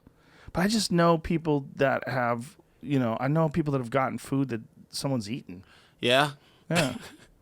I don't like the idea of waiting for somebody to drop off my food. I'm like, I gotta go get it. Yeah. I'm a hunter. I gotta go But get it. if you're lazy and you just want them just DoorDash it over to you. Yeah, like It's weird. It's like, listen, if you get a restaurant to deliver your food straight from the restaurant, the benefit is the restaurant doesn't lose all that money. And one of the things that John Terzian and Craig was saying when they were on the podcast was like, they have a margin of profit. Their profit margin is like 18%. So that means that they need to make more than that in order to have any profit, right? With the amount of expenses it costs to make the food and hire the staff and pay for the space that they work in. Well, when you do Uber Eats, you lose money. So when these restaurants are selling food through Uber Eats and through DoorDash, they're losing money because it costs more for them to make the food and then have it delivered. But they're just trying to keep their customer base. They're just trying to stay afloat and make like maybe they're losing a little bit of money, but at least they're keeping everybody employed and they got their business rolling. And so that's how Craig handles it. And their idea is that, listen, we just want everybody to be happy. This is what we do. We make food for people. We want to make food for people. But if you could have the food delivered by the restaurant itself, if you can call the restaurant, if they have delivery, it's way better for the restaurant. It's way better for the consumer because you're building a relationship with the people that run the restaurant. And a lot of times it's actually the servers. Like at Craig's, the servers themselves have been delivering food for people because they have very valuable customers. Maybe they've been coming to that restaurant for years. And then they'll deliver you order some chicken parmesan, they'll deliver it. Yeah. And you're like, Mario, hey. Yeah. You know, What do you think about these bird scooter? What do you think about the bird scooter game? I think it's a good way to die when you're drunk. Watch these people in Austin. They're driving around these rickety scooters. There's 2 people on a scooter, and they're hammered. And I'm Yeah. like, you guys are gonna break your fucking shins. Like, thing- what are you, Jamie's I don't- nodding. The thing I don't like about them is that people treat them so bad. They leave them anywhere. Oh, yeah. Like, They're rickety. yeah, I think it's, I don't know. We have a sponsor. What is the sponsor? Unagi. Unagi Scooters is one of our sponsors, and they gave me one of them. It is the shit. Yeah. That thing is They're fun as fuck. bad ass. It flies. And my daughter had one. Well, they sent it to me, and I let my daughter use it, and she's flying down my driveway with it. I'm like, that thing is fucking fast. It's like a bird scooter. It's just a really high-end scooter. It's like a really high-end electrical scooter. Yeah. You give it like a little bit of a push, like it's just sitting there. But if you just give it a little bit of a push, Yeah. it takes off, man. You know, you can control the speed and everything like that, and it's got brakes. But so my daughter used that, and then she went and rented one of the scooters that they had in downtown Austin. And this is this janky, rickety Fucking lime scooter. fucking thing that had been beaten up, and they had been jumping over Yeah. cones with it, and it's like, Yeah. oh my god, this thing is like barely hanging on. No one's running around there and torquing down all the bolts and making sure that everything's in alignment. No. Those things and they treat those damn lime scooters so disrespectful, dude. Yes. Like, I've seen them in bushes and shit. Like, who did that? Drunks. Like, It's a drunk way of they're too lazy to walk, and like, I want to get there quicker. So they Yeah. just get on that scooter and I want one. well, they're trying to do that with a lot of things now, where you just use your phone, and then you can pick up a car. Like they're doing that with cars, where they have cars laying around. You also cars? Yeah, cars. Yeah, I don't know what the company's doing it, but there's apps where they leave cars laying around for you, and you could use your app, and your app will unlock the car, and you could just drive the car. That sounds too much like bait car. Yeah, like, I'm like, I take this shit. Somebody going. Well, not only that, like, who's doing that, and are you testing them? Like, maybe they should have like one of them. I had a buddy of mine who got arrested for DUI, and he had like a little tube that he had to blow into before he could start his car. Mm-hmm. So it took like he couldn't ever run away from you. Yeah. Because it would take like 5 minutes for him to start his car. Yeah. So he would get in his car, he'd have to blow on the tube, it would register, it would take a little bit of time, and then it would give him a green light, and then he could drive off. Yeah. That's what you need if you're gonna have an app where people could just pick up a car. What I don't like about them scooters either is that you actually need a driver's. They make you have a valid driver's license to work those motherfuckers. Like, What? Yeah. Really? Yeah, or at least I tried to start one up in L.A. and my might be driver's a license was California suspended thing. at the time. and then so I was like, what the fuck? I was like, I don't know. That might be a California thing. Yeah. The regulations here are very different. Oh, okay. Like, for instance, if you moved here, I could just give you a gun. Really? Yep. I'd move to Austin. Jamar, have a gun. I know. and you would have a fresh, brand new gun. You wouldn't have to do any paperwork, nothing. Really? You could Yep. just give me a Glock? Dude, I've been here. 8 people have given me guns. What? 8. Damn. People. Yeah, 8 guns. I don't know if I can handle a gun. You don't think so? I mean, like, Have you shot a gun before? nah, but when I was 7, this nigga named Peanut let me hold his gun in the hood. Peanut. And I was a 7. I was like, this is so heavy. Heavy, right? It was Yeah. like, thank you, Peanut. Well, when we're out here, I'll take you to the range. All right. There's a place called the range, indoor gun range. It's great. All right. Yeah. How am I going to feel after I shoot this gun, Joe? You'll be fine. All right. You wear headphones so you block out the sound. You wear glasses. All right. Yeah. And you Damn. you just need how to do it. Learn how to do it correctly. Yeah? Bang, bang. It's fun. Oh.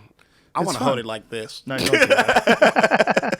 It's very bad for your accuracy. It's the You don't Compton way. really want to hold it one hand either. No. It's not that. It's hard to control it. Why do people hold the gun this way? Looks cool. Yeah, it is. It is. Looks cool to go sideways. Fucking like menace to that. society shit. Yeah, dude. like you don't give a fuck. I'm so crazy.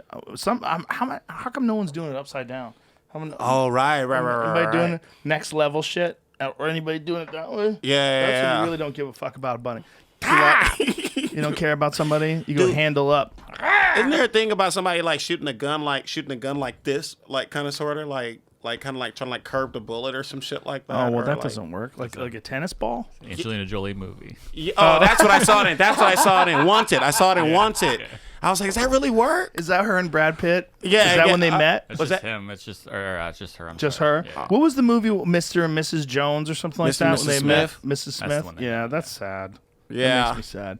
That Are they led still to the- together? No. No, that led to the adoption of a lot of children. And Bro, she took in so many kids. well, listen, That's what's it's up. great.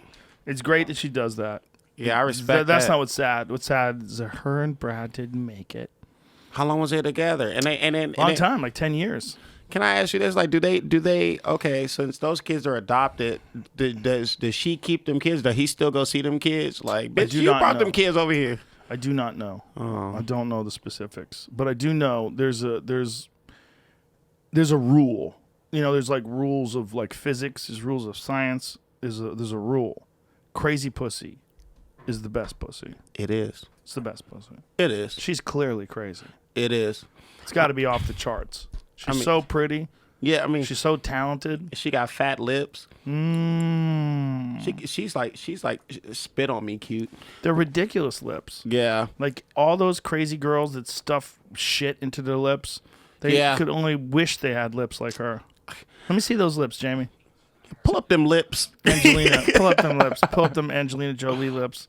They're outrageous. Those are I was, outrageous. I was talking about this shit. I was like, They're so pretty. yeah, I was talking about this shit to the homie the other day. I was like, damn, boy. Let me get a younger I Angelina was trying to Jolie. find a good one before I pulled it back. Is that a real one? She Bell's palsy. She's got Bell's palsy. I don't know. There's that fake. That's one that the was going problem around. with crazy too. That's the problem with crazy. Is crazy comes with all sorts of neurotic shit. She bad though. Oh, she's so pretty. And her dad is one of the greatest actors ever. John Voight. John Voight's out of his fucking mind. Oh, that's her too. dad? Yeah, that's her dad. Yeah, they would talk on the phone. This is allegedly. I read this in a story. They would talk on the phone in character. Like, say, if she was playing a British soldier and he was playing a guy from Ireland, they would talk on the phone in character. Really? They'd pretend they were these people. Like, what? That's dope. So that means like he was like kind of like conditioning or like molding her kind of sort of. Well, I think they were both adults at the time, both playing make believe over the phone. Yo.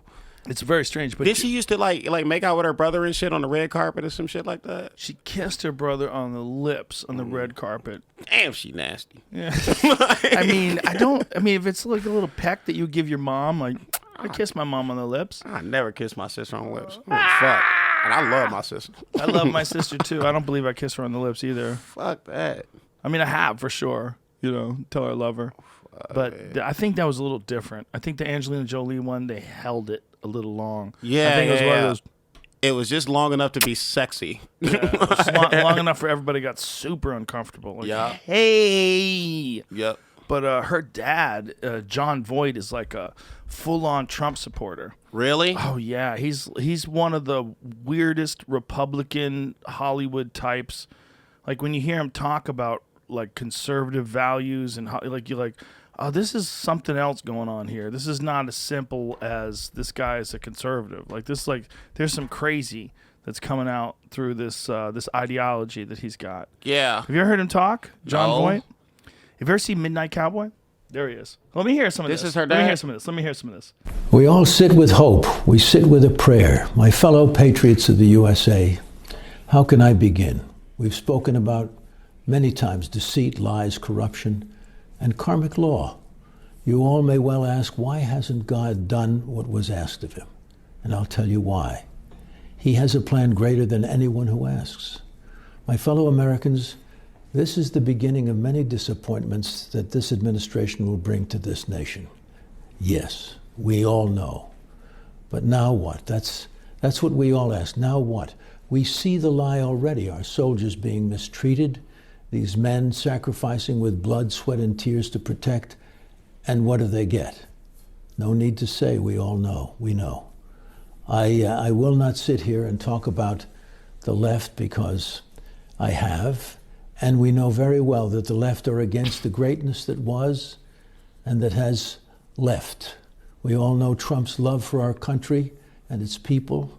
He wanted greatness. And now we are losing a great accomplishment. We all want to know now, what now? What? Okay. Now, more I than get it. I get it.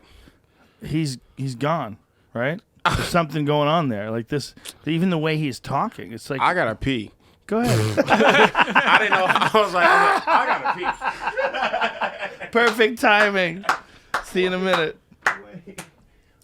I mean, you watch that video. Like, what does that even mean? The soldiers being mistreated like instantaneously? Like Joe Biden takes office, Kamala Harris is vice president, and immediately, what are they doing? They're peeing on soldiers? Like, what is happening? What is this? What is he saying? Like, we all know.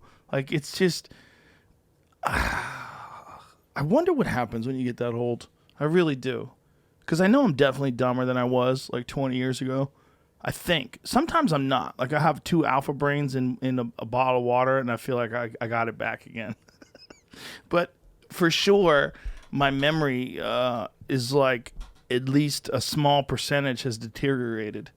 And I wonder how much of that memory deteriorating is because of just the sheer amount of information that I have in my head. I don't think people are supposed to be talking to people 4 or 5 days a week, 3 hours at a time about science and psychology and history and all the different things that I'm doing.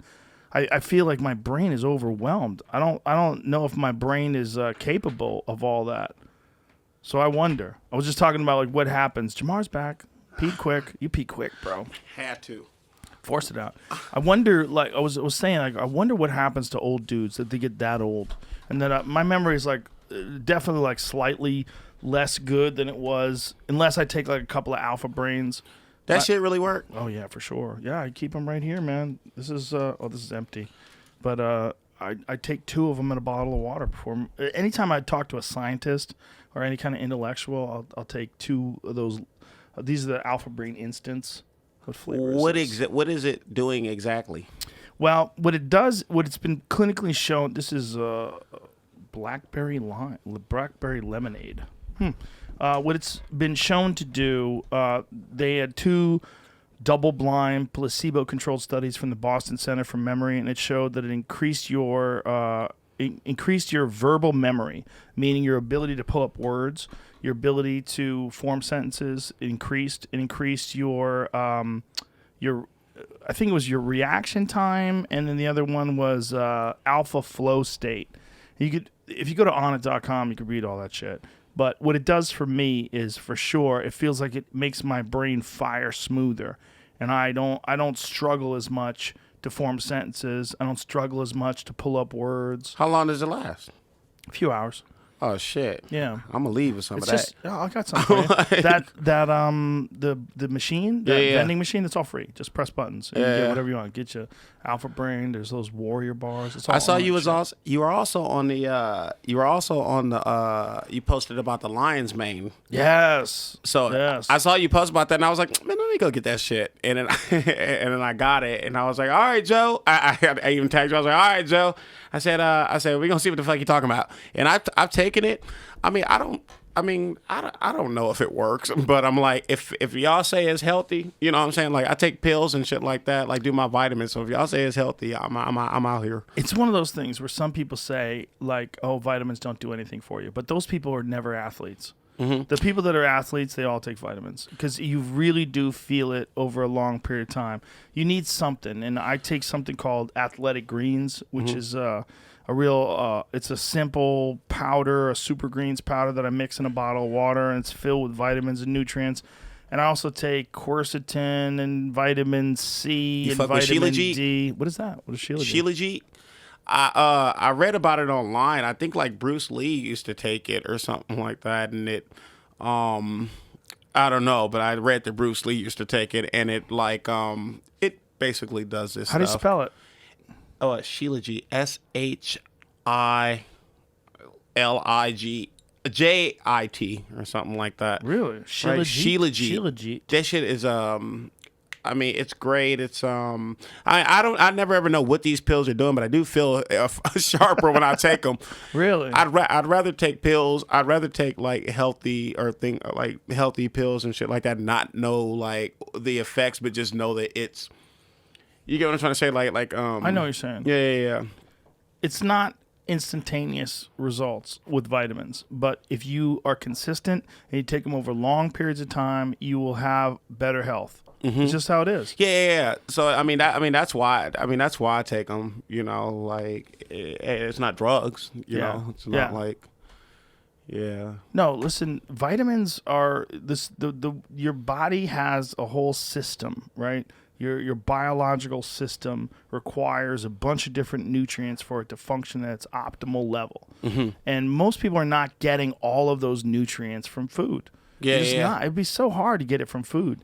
You should eat healthy. You should get most of it from food, but you should also get as much as you can from supplements to optimize all your levels. So fish oil is a must for me.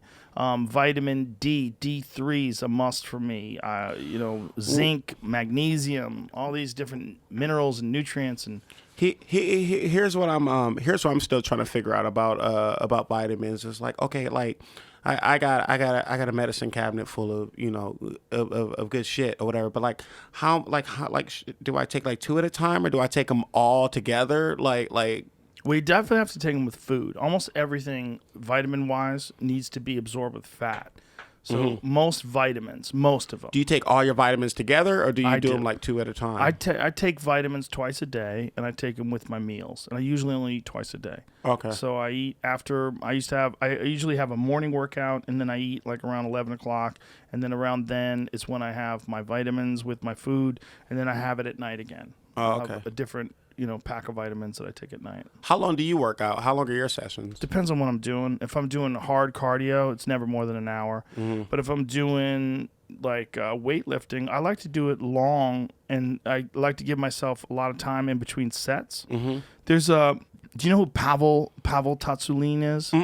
He's a Russian kettlebell instructor. He brought kettlebells over here to America. Okay. They call him like the godfather of Russian kettlebells. But he has this principle that the idea behind they call it greasing the groove, and the idea behind it is one of the best ways to develop strength is not to work to failure with each set. Like say, let's look at it this way. Say if you want to do a clean and a press, right? And if you do this with say 70 pounds, and if you do it with 70 pounds, and you can do 15 instead of doing 15 presses, that's like your max when you get to 15. You're like this. Yeah. Instead of doing that, do it with 8. Just do it like half, somewhere around half. And that way you do it easy. So it's easy to do. And then let it sit, and then take a long time in between sets. Okay. And then do another one, and do another one, and do another one, and do another one. But give yourself like 10 minutes in between sets. And the idea is that you let your muscles fully recover, and then you do more work that way. So because your muscles fully recover, if you just did, say if you only gave yourself, like a lot of people they want to go real hard. Like you want to work hard. Like a lot of people, I want to push myself, which is great if you want to do endurance. But even then, you got to do it intelligently. But when you're lifting weights, you will do less work if you push too hard. Now, granted, some people don't have the time to work out this way. Like you need a good solid block of time if you want to do it this way. But what his proposal is, the most important thing is the amount of repetitions that you do with a weight. It's not how many do in a row. So if you can only do, say, 10 repetitions, don't do 10. Do 5. And then back off when you're fine. Like you could keep going, but you stop at 5 and let it sit a long time for 10 minutes, whatever, and then do another 5. Let it sit, do another 10 minutes, do another 5. And this way, you're going to get a lot of repetitions in. So you might get 20, 30 repetitions in. Whereas if you just wanted to go straight in a row, you would do 10, and then you would do 8, and then you would do 5, and then you would be burnt out. Your arms would be killing you. This way, you're doing it slow over a long period of time, but you're actually getting in more repetitions. And you're not getting as sore in between sets. You're not getting as beat up. And then your body is able to recover from this more easily. And by doing it that way, and he even would recommend maybe do a couple sets in the morning and then a couple sets in the evening. The idea is that like farmer strength, farmers are always like chucking hay barrels and shit. Yeah. But farmers don't work to exhaustion. They don't ever work to failure. They don't ever pick up so many bales of hay they can't pick up another bale of hay. Yeah. They work all throughout the day, and they develop this ridiculous strength because of that. Yeah, see, I don't like bench press. Like I don't lift like I do like a lot of free weights, like a lot of like dumbbells and shit like that, but not like them motherfuckers be like 5 pounds and shit. But I'd be like, I like do this shit like like maybe for like 3 minutes or some shit like that. And I do little shit like that, but I don't go big because I don't want to be big. I like being like slim and lean, but like Move fast. Yeah. And I do fucking weird. I do a lot of core workout too. But I work with it's like a bar or whatever. You know how you like hang on a bar to like stretch your muscles and shit like that. I do a lot of that, and then I like turn like my legs and shit like that. Like okay. I do like a lot those of bar stars type shit. Yeah. I saw those guys are the most jacked. Yeah. Except their legs. They always have these little skinny ass legs because they're not really lifting weights. Bro, I just started working on my legs. I'm But like not you just see started. Those bar stars guys, they'll have ridiculous shoulders and traps and arms and buys and then toothpicks and sweatpants. Legs are like a compass and those shit. dudes are always wearing sweatpants. Yeah. And it makes it easier to stick your legs straight up in the air while you're doing chin-ups because your legs don't wear anything. Yeah, see, I do the weight vest. Oh, look shit. at you. Look at you. Right. I do with the Timbs on in the weights. You wear Tim's in the weight room. I like it. And those are ankle weights too. Oh, nice. Oh, that's a great way to work out. Yeah. That's phenomenal. So it makes your footwork like it helps with footwork and shit too. Fuck yeah. Do you have a trainer? Do you work with anybody? No, I go in there and just make shit up. Like you should talk to somebody who or you don't even have to talk to somebody, but just do some research. Just do some YouTube videos and shit like that. You almost you don't need a trainer, but it's a great tool. But you can get a lot of information just for free off of YouTube. Yeah, all kinds of different workouts, but you just want to make sure you don't hurt yourself. Like you don't put, see this? Now you just said something interesting, right? You see this one? Yeah. Right. Okay. So that right, bro. I was doing that shit with a 45, and I went too hard, and I pulled something. I did a thing. Yeah.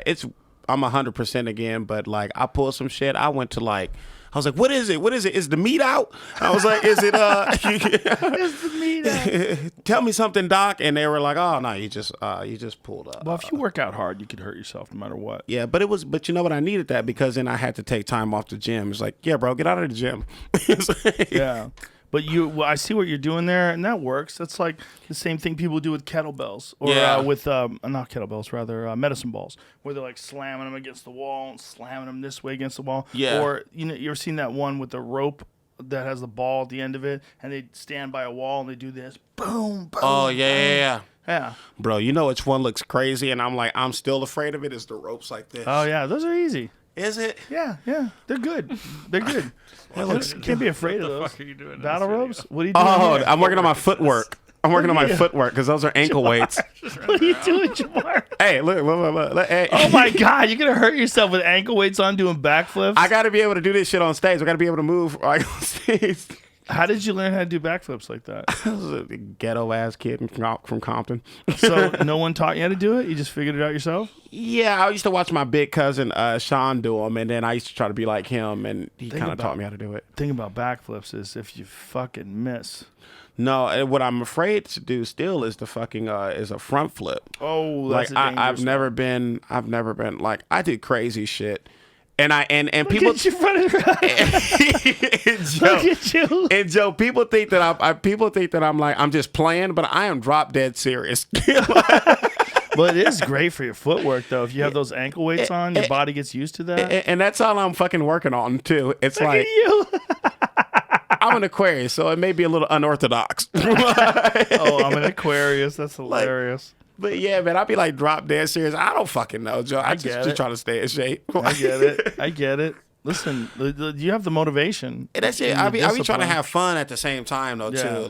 Like so I don't fucking know. Well, if you come out here, you can just work out at the online gym. Well, I mean, it's right down the street. Damn it, Joe. Damn it. You know I'm coming. I know you're coming.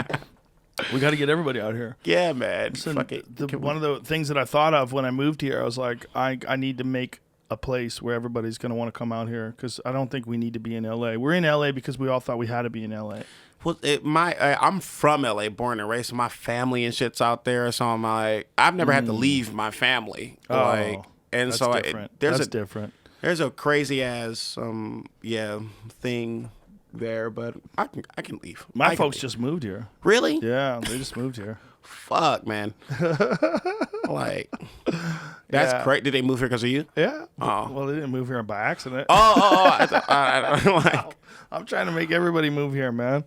Fuck, dude. All my friends. No, I ain't mad at it. I'm here for a reason. You know? Yeah. And one of my big missions here is stand up. Yeah. I wanna make sure that stand up has Gets real again.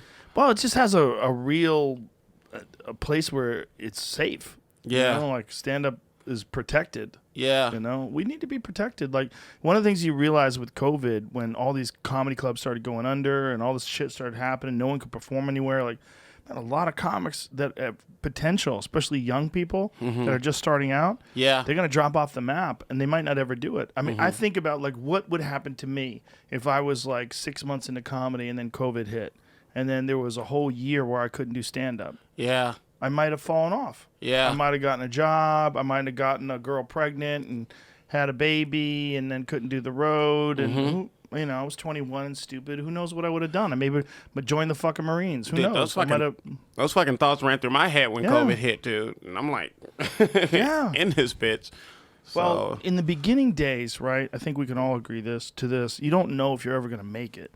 And in the beginning days, you're like, it's very volatile. It's very dangerous. Like, it could all fall apart on you at any moment. when'd you come to LA?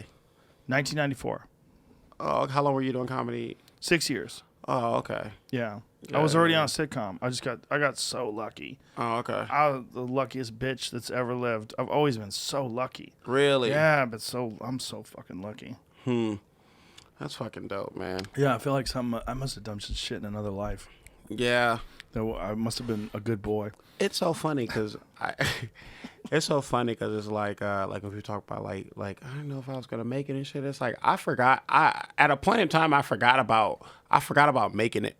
I was just out there just because I had some crazy shit to say. Yeah. Like, And next thing you know, you're doing all right. I know, right. But I think if for me, like out of sight, out of if out of sight, out of mind, like if I just gotta be like, if I don't think about it, like that's when I'm like the best, you know, like I'm like Right.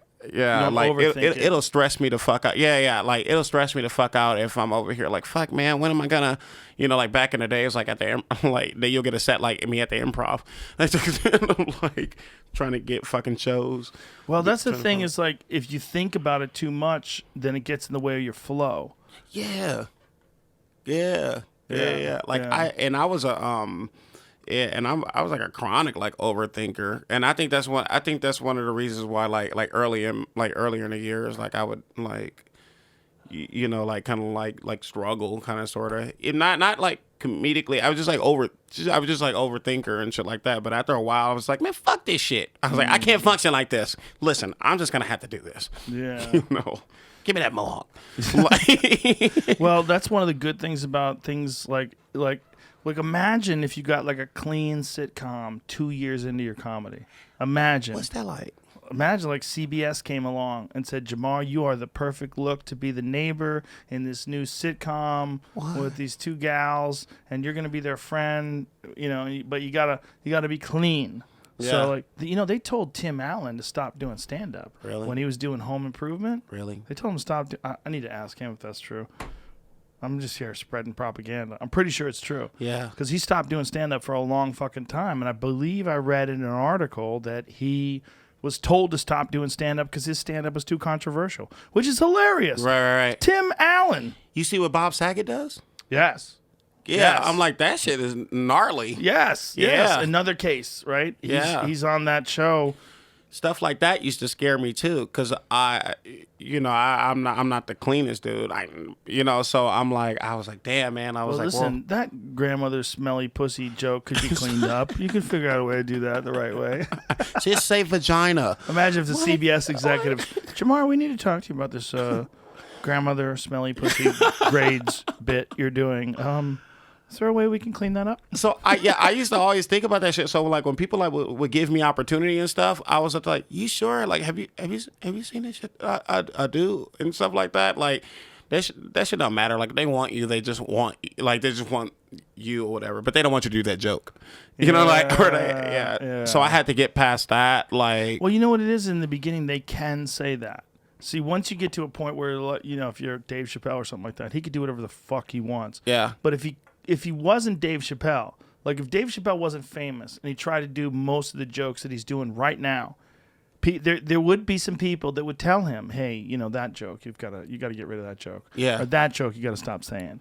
But once you become established, you can kind of do whatever you want as long as it's good. But it's like the grandma stinky pussy joke. It's like when you're like a year in or 2 years into comedy, yeah, it's a tough joke to pull off. But when you're 15 years in, like everybody already knows you're saying wild shit. Jamar, I could see you saying that right now on stage and people falling out of their chairs laughing. Yeah. I could see it. You know what I'm saying? It's like I think I found my new closer. Yeah.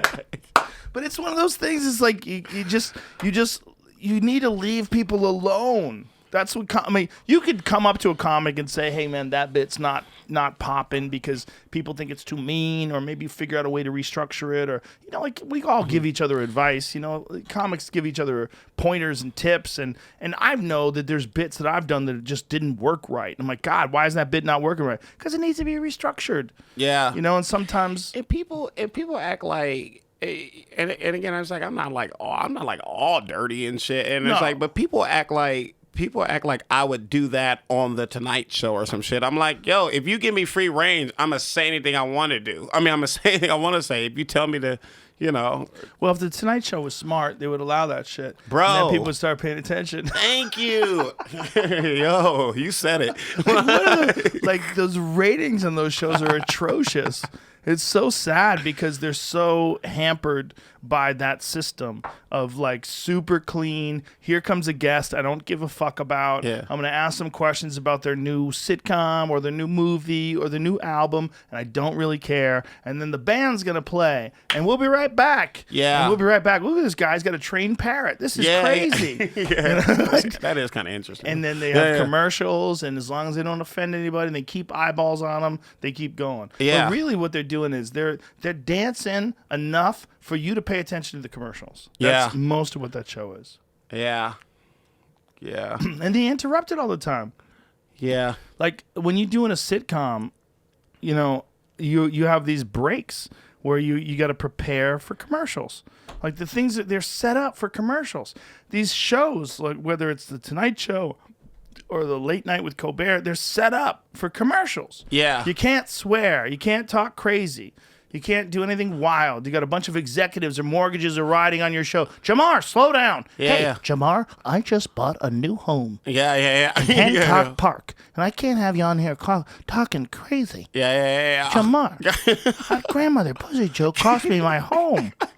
My home. Well, it's Where stuck are up my ours. children going to go to school, Jamar? Because I can't pay for private school anymore because of your grandmother's pussy Thank you, joke. pussy.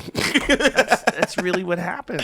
Yeah. There's a bunch of people that they hitch up their fucking caboose to your cart. And Yeah. they're like, fuck. Yeah, and I mean, and I would think that like you would get the best. I mean, you want the best out of the comics and stuff, or the performers and stuff like that. And then so you want these motherfuckers to be free enough to do their shit like that. I mean, not saying like I wouldn't do those. Not saying that I wouldn't do those shows because like you gotta if I have to play that game, then I'm gonna play it and shit like that. But if you want the best out of me, it's like Daddy gotta do what Daddy gotta do. Yeah, Why? You're a nightclub comic. I've been trying to get these niggas to let me play a dinosaur for years, Joe. Like for years. Jurassic Park. No, it's a half human, half dinosaur. His name is Dino Stampanopoulos, and I've been trying to get these niggas to let me play him for years. You got a character that you got? So who you trying to get you to play this? I was trying to get Adult Swim. Oh no, you don't. Oh no. You know you have a video on Instagram? Hold on. Yeah, Episode 3. But yeah. What? Oh, I've been trying to you're get these, so ridiculous. I've been trying to get these niggas to let me do this shit for years. Look, What the fuck is this? this is Dino's birthday party. Oh my god, this is so hilarious. It's a half man, half dinosaur. What? How long have you been doing this? Bro, I've been doing this character for about like probably like 6 years.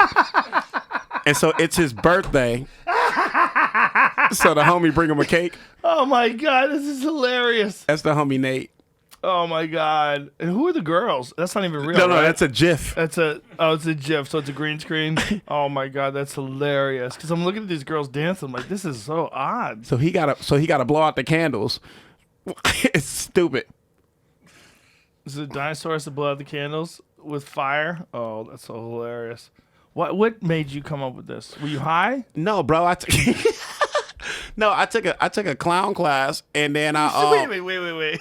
Well, oh fuck, You took a clown class? bro. Like so I took a clown class, and we had to do like certain characters and stuff like that. We had to come up with characters. When did you take a clown class? Shit.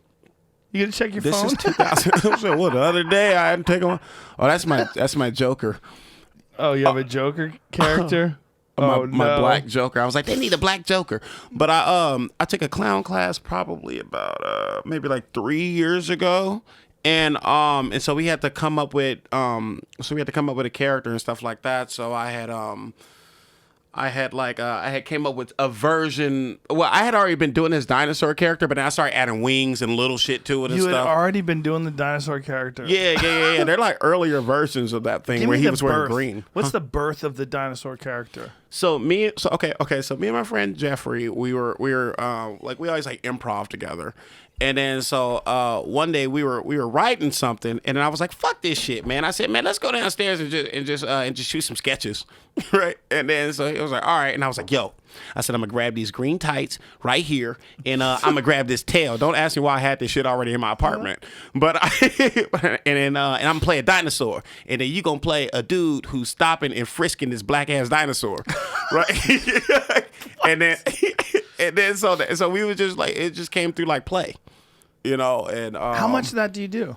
like clown classes and shit Just like fucking that. around. Just That's me. Like that's like I've been doing that shit for years. Like I've actually been doing improv and longer than I've been doing stand up, but only by a year. I ain't gonna say like but like you know that be my bag. You know, just to be creative, just to be silly, just try to come up with characters. Yeah. Just for the love of it. That's why the wave pops up. What is this? So he's trying to go back in time. He's trying to go back in time to meet his biological parents. Dino Stampanopoulos, episode 1. And it says in parentheses, there's 8 of these. In this episode, Dino's go back in time to meet his biological parents. So thank you for making these fun. Oh my God, you show up. Who did all this special effects and shit? Dave Kirsch. And then so Dino has a malfunction where he now looks like this. Oh no. That's my friend Jeffrey Baldinger. And so anyway, I made those props. I made that time machine, like out of a cardboard box. That's his mom. That's Dino's mom. That's my friend Eureka. Oh, this is so ridiculous. Look at Dino's dad with his stupid hat on. Oh my God, Dino's dad has a suit on. Yeah. So this is just like some silly shit that you just decided to just. Yeah. Wow. Yeah, dude. I've been doing shit like that for like years, bro. And that's just for fun. Yeah, and that's why like the wave. That's what made the wave fun. Like we would do shit like that all the time. I remember I had those green tights back when Dino was green, and Kevin Hart. He was one of the judges, and then I came out like when somebody hit a joke, and I came out and I was up there like, ah! And then he was like, what did y'all tell the black dude he had to do every time somebody hit a joke or whatever? Something like that. Like, it's fucking ridiculous. You don't have to tell Jamar shit. Hell, you're going to tell me shit. I'm like, yeah, that's my Tuesday. I'm like, that's my Tuesday and a Bang energy drink, and I'm on. So tell me about clown school. How'd this happen? So, truth be told, like, I didn't know how to, like if you want to know like origin, I didn't know how to start doing stand up. I've been wanting to do stand up since I was a kid, but I didn't know how to. Wait a minute, you started when you were 17. Yeah. But I didn't know how to start like let me see. It's so many like stories, right? So I did it once when I was 16. I did this stand-up comedy competition for BET called like Coming to the Stage. It was just an audition because I just wanted to feel how stand-up felt or whatever. And I was like, okay, I'll do this. How long had you been thinking about doing it before you did it? I was a kid. I was young. I remember doing stand-up when I was 10 in my classroom. And because I didn't have a toy to share. It was for share day, and I didn't have a toy to share for share day. And you got 2 minutes, so I was at the I'm just gonna do some stand up, right? And I've been watching Comic View and all this stuff, and then, so I get up there in front of this class, and I was at the yeah, man. My grandma's pussy is so sticky. At this time, my grandmother's pussy was so hairy, and because she was younger, so the funk hadn't hit like that yet. So. And then but my friend was like, "Yo, how you gonna start doing stand up?" I was like, "I don't know, man. Maybe I'll start doing some clown stuff or something like that." I was maybe 15. I was like, maybe I'll start doing some clown stuff or something. Oh yeah, and I heard about a clown school in San Francisco, and I was like, oh yeah, maybe I'll do that. And then that didn't happen, and the friend was like, why don't you just go to an open mic or something like that? And I was like, oh, is that how you get started? And I was like, all right, then maybe I'll do that. But fast forward, I had a lot of time on my hands back in 2018. I wasn't doing shit, and I was at the man, I was like, nigga, you should take a class. I was like, you're already in the wave, you already do. I was like, just go take a class, whatever. So I took a clown class, and it's called the Clown School. I'm on their website and shit. I'm the only nigga. I'm the only black nigga on their website and shit. And I just started doing it in 2018. And what's so fun about that is that if you didn't know what made you funny as a person or whatever, they help you find your inner clown. You know what I'm saying? Everybody has an inner clown and stuff like what's that. first day of clown school like? So I remember this assignment. First of all, I walked in there with some Doc Martens on, right? They were maroon Doc Martens. They looked like clown shoes, but they were maroon Doc Martens. And the clown teacher was at the hey, take those off. And I was like, why? He was like, just take them off. And then it dawned on me. I was like, oh, I was probably disrespecting clown because he probably thought that's what I thought a clown was, whatever, people who wear shoes like this. Because Doc Martens do kind of look like, clown shoes, whatever. And then Did he explain? No, but I dawned on me. I was that's probably why. You really think he thought it was disrespectful? To clown, to the whole art of clown or whatever. He was like, oh, you think clowns just wear big shoes and get out of small cars? That'd be fun. That'd be a funny sketch, dude. A guy who teaches clown classes, but he's really sensitive about the art of being a clown. And he's a purist, is a clown purist. Yeah. What do you got, a rubber nose on? Get that fucking nose off. So it's so fucking funny, right? It's that, I remember the first assignment though was, hey, come through this door 10 funny ways. And I was like, oh, that sounds funny. So, so that sounds fun. So I would just come in, I would do a physical act or whatever, but I would do it 10 funny ways. I would come in as a robot and I would come in as a... Did you ever come through naked? No. You should have finished with that. You should take that class and then you should do that. Yeah. What's up now? But you know what? They don't limit shit like that though. If you wanted to do some shit like that because they want you to be free. Oh. Got it. Yeah, so I remember that assignment. Come through this door 10 funny ways. What did you do? So I came in crawling and shit like that, and then I came in retarded and shit like that. I came in spinning like this or whatever. And I remember I hopped backward like a kangaroo and shit like that. And it was a bunch of shit like that. What did other people what were they like? What were the other people in the class like? Some motherfuckers in there were good. Really? Because the thing about clown is that they say the wrong answers are what's funny. So if you come in or whatever, and then you accidentally trip and shit like that, it was an accident. Yeah. That's what the clown is. The clowns are the mistakes and stuff like that. And the red nose is actually just puts you in the spirit of being a clown and being silly. But the maroon Doc Martens don't? Exactly. Exactly. You know what that's like? That's like a bad stand-up coach giving you advice on stand-up. Mm-hmm. That has happened to a lot of people. They're taking stand-up classes from people that aren't even good comics. Mm-hmm. You've taken stand-up classes No, before? no, I never have. But Oh. but I took acting classes from someone who was a terrible actor. Oh, yeah. Like, man, I get more work than this dude. Like, why? Well, I had to take them. It was part of my deal. I had never taken any acting classes before, and I had a sitcom deal. Yeah. And I had to take acting classes. So I took acting classes, and as I was taking acting classes, I was realizing the person teaching me was terrible. Mm-hmm. Terrible. Like, I was better at pretending to be real than this person was. Yeah. What made them, like... They were so fake, Jamar.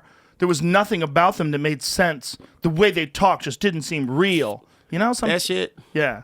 You know, some people, you could take an athlete, right, a baseball player who's never acted in their life, and they just know how to be real. And they'll memorize that shit, and they could pull it off as good as any fucking actor. There's people out there with talent. They just don't even know it. Because acting's a weird talent. Like, you got your Denzel Washington, you got your Daniel Day-Lewis, there's levels, right? There's Christian Bales, there's levels to acting. But then just regular acting that a lot of people do, there's a lot of people out there that can act. A lot that can do that regular shit. I had this epiphany maybe like 2 years ago where I was like, man, I was watching a commercial. Now, I was looking at commercial actors and stuff like that. But at the end of the day, they're actors. Yeah. And I was just looking at it, and I was like, damn, isn't it crazy how that guy is in the same profession as Denzel Washington? Right. Like, him and Denzel Washington do the same thing. They have the same job. Yeah. Yeah. But that's how it is with every profession, right? I mean, that's how it is with people who make steak. You know, there's chefs who they make a steak and you eat it and you're like, God damn. Yeah. And then there's a dude at Denny's who cooks steak. Yeah. You get your steak and eggs at Denny's, like damn. all right, it's food. It's food. I'm hungry. You eat it. But there's something about acting that, you know, it's so hard to get a job to be an actor that we assume that, you know, like, how many times have athletes, there's been a bunch of times where athletes have, like, what was the fucking Adam Sandler movie? What is it? Gems? What is it? Hidden Gems. Uncut Gems. Yeah. Uncut Gems. And Kevin Garnett's in it. Kevin Garnett's Yeah. in it, and Kevin Garnett is excellent in it. Really? Yes, excellent. You would think he's a fucking actor, and he's not. He's just a great basketball player. I mean, there's many instances of things like that. I mean, I can think of. I bet if I just had time to go over and do like a Google search, athletes who have acted in films. There's a lot of them, man. They can do it. Who do you think is the best athlete that's an actor? Well, the biggest one right now. Who? The Rock? The Rock. Oh technically. yeah, but it's not. Yeah, kinda. Yeah. Pro wrestling is so entertainment No, oriented, though. he didn't play pro football, but he Yeah. got close. Right. Yeah. But I mean, but he was so he had Arnold done Schwarzenegger. What did he sort play? of. I mean, I guess you pro sport. I guess. What is did he the- play? Oh, he's a bodybuilder. He's yeah. Mr. But Yeah, it's kinda- shit it's an like athlete. that. Shit like that. I don't count that. Like Terry Crews played for the Rams or Oh some yeah, shit, yeah. right? Terry Crews is another great example. There's a lot of them. That people who have figured out how to act, but have they figured out how to act like Robert De Niro? You know what I mean? Like there's levels. There's levels. There's levels. Like especially Robert De Niro before he was just cashing checks. You go back to like Cape Fear, Robert De Niro. You know, like Goodfellas, Robert De Niro. Yeah. Like there's levels. There's levels, and I guess there's levels of clowns too. Goddamn right. I'm level 2. But there's levels to poetry. Like Yep. I was listening to some poetry being read the other day and just cringing. And I had to shut it off. I was like, Jesus Christ. Because Yeah. some people, they read poetry and it's just like, ugh. It's just goofy. It's transparent. It doesn't work. But then occasionally you'll stumble upon some woman who's reading poetry and you're like, oh shit, like this resonates. This is real. And I don't know why. Poetry is one of the easiest things to make cringy. Hell yeah. The Hell yeah. easiest. Yep. I used to go to poetry lounges all the fucking time, Yeah? man. And it's such like in comedy, you see some bad comedy, you be at there like, man, this nigga trash. You know what I'm saying? Like you can express that. You know what I'm saying? You can't do that shit. Like this bitch is talking about her grandma in a very terrible fucking, a very green way. Yeah, green's a good way to put it. Yeah. Like it, but you can't boo that. I went to a poetry slam once with Brian Callen in Venice. He's like, you got to come see this. I go, what is it? He's like, there's a poetry reading near my house. I'm like, oh my God, I'm there. Yeah. And it was so bad. Yeah. It was so bad. And then sometimes people would snap their fingers when they like things. They would like it. They wouldn't clap. They would snap their fingers. It was so clunky. Joe, I remember one time I went to a it's gonna trip you up. I went to a poetry lounge and I was dressed as a baby.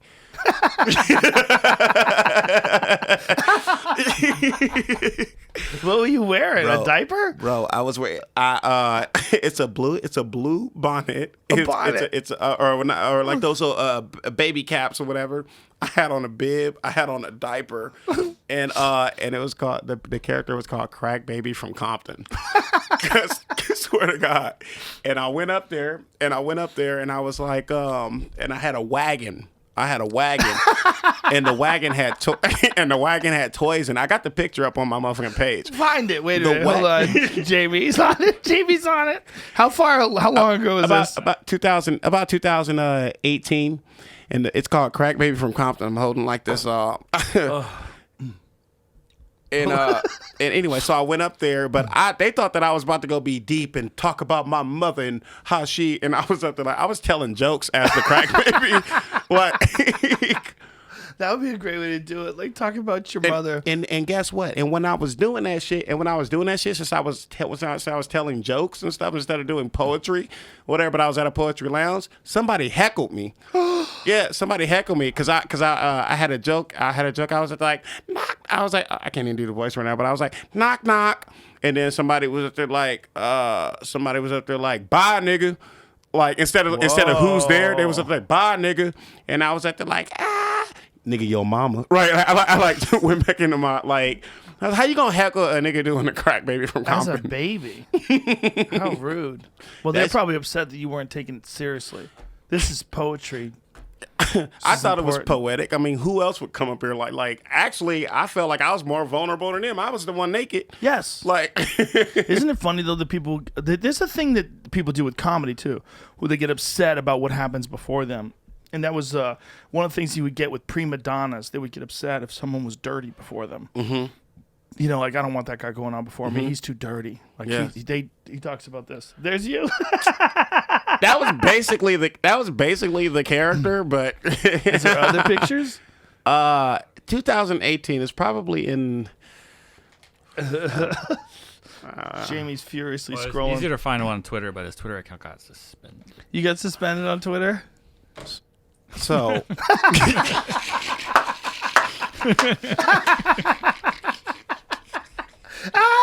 This so. First of all, fuck Twitter. Like, I love Twitter, but fuck them. Because, all right, bro, I had just got like a gang of fucking followers. Okay, this is what the fuck I did, and this is why they canceled me. I was verified on my original one, and so I was doing the profile switch. Where I changed my profile to Donald Trump's profile picture, right? And I would change like all of that, and then so when I tweeted, it looked like Donald Trump was tweeting, right? And then so I was tweeting shit like, "I'm in the mood for a mozzarella hot dog with bacon on it," right? And then all these people were like, "This is your fucking president," because people thought that it was really him.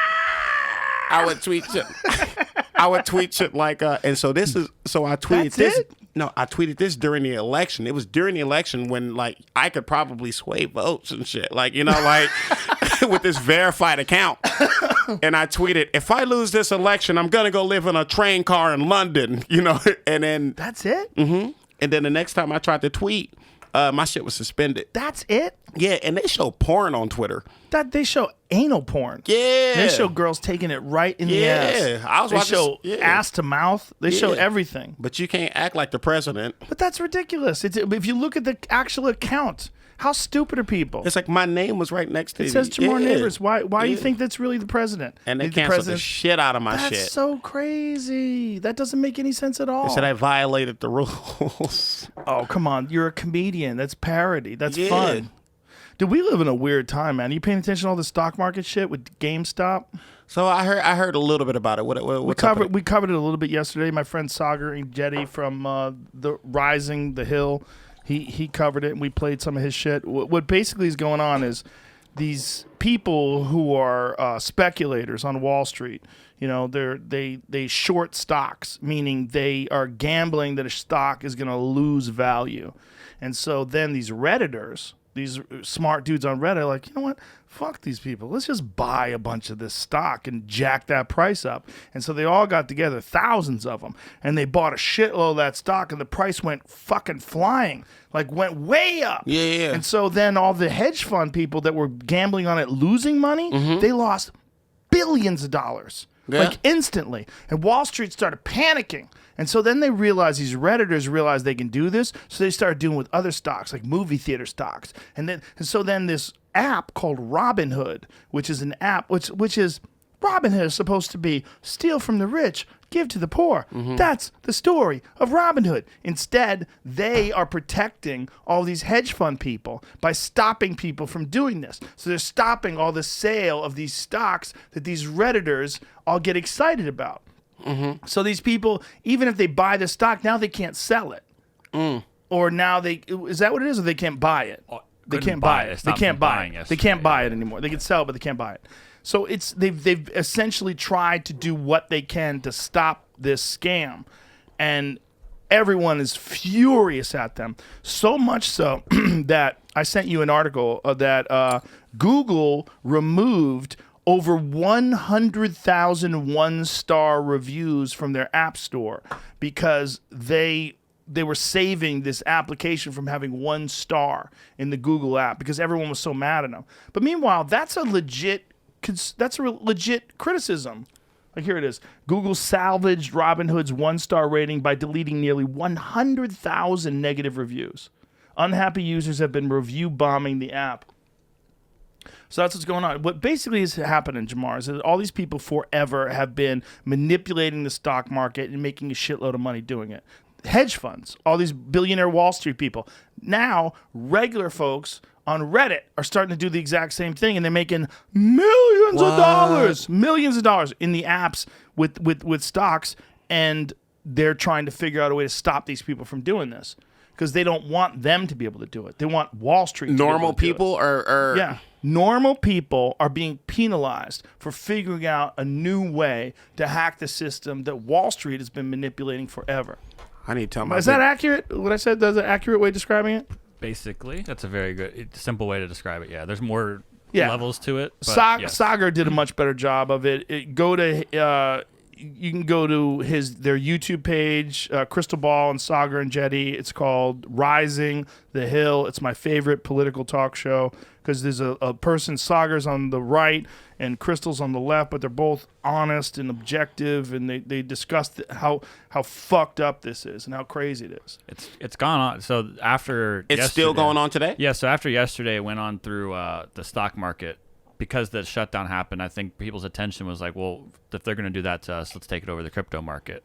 And so now the Dogecoin, which started as a complete joke, has like skyrocketed to not a joke anymore. It hit an all-time high of almost 10 cents yesterday, but it was so minuscule you wouldn't have understood why you have millions of shares. Didn't of this. Elon tweet that too? So Elon has been adding to this. Like, he'll tweet something and it'll make something spike. He added Bitcoin to his info, I think his bio. And made Bitcoin also spike. that gentleman who's running for governor of California. How do you say his I name don't know again? if he's actually running for, because I saw him get asked that. He's like, is this real? And he was like, well, technically, recall Gavin Newsom. I don't think he's he's not filed paperwork or anything. He's having fun. Yeah, I think so. Yeah, he's having fun. But he tweeted about it too. He's he was with Google or with Facebook? Google. But did he have anything to do with Facebook ever? Probably. Find out if he did, because I'm reading Matt Taibbi's book, Senior Hate executive Inc.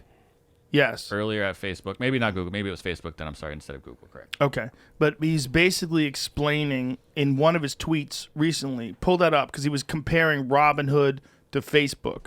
and he's saying that they pretend that you're a customer, but you're not a customer. In fact, you're the client, and they, what you are is you're the product, and they pretend that they're doing you service, but what they're really doing is they're taking all of your data and they're selling it and they're getting rich, and they're not giving you any of that money. And that's the same thing with Robinhood.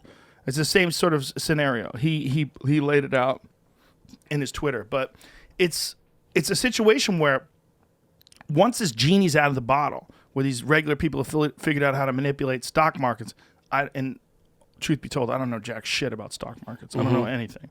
I literally barely pay attention. But they've figured out how to manipulate it. And once they figured out how to do this, they can keep doing this. Unless I don't know how they're going to stop it. I have no idea. How are you going to stop Reddit? How are you going to stop these intelligent fucking people with plenty of time? So that are organizing. So can but you'd have to know how to actually do it. Because I was over here like, maybe I should call my brother and tell him he should get in on this. But it's like a Ponzi scheme. It's like a pump and dump, right? The idea is like you get in early, and then it gets to a certain point, you got to realize like, okay, it's time to get out. It's time to get out. Like if you buy it $1 and then it gets to $30, and then you're like, shit, this might crash soon. Get out now.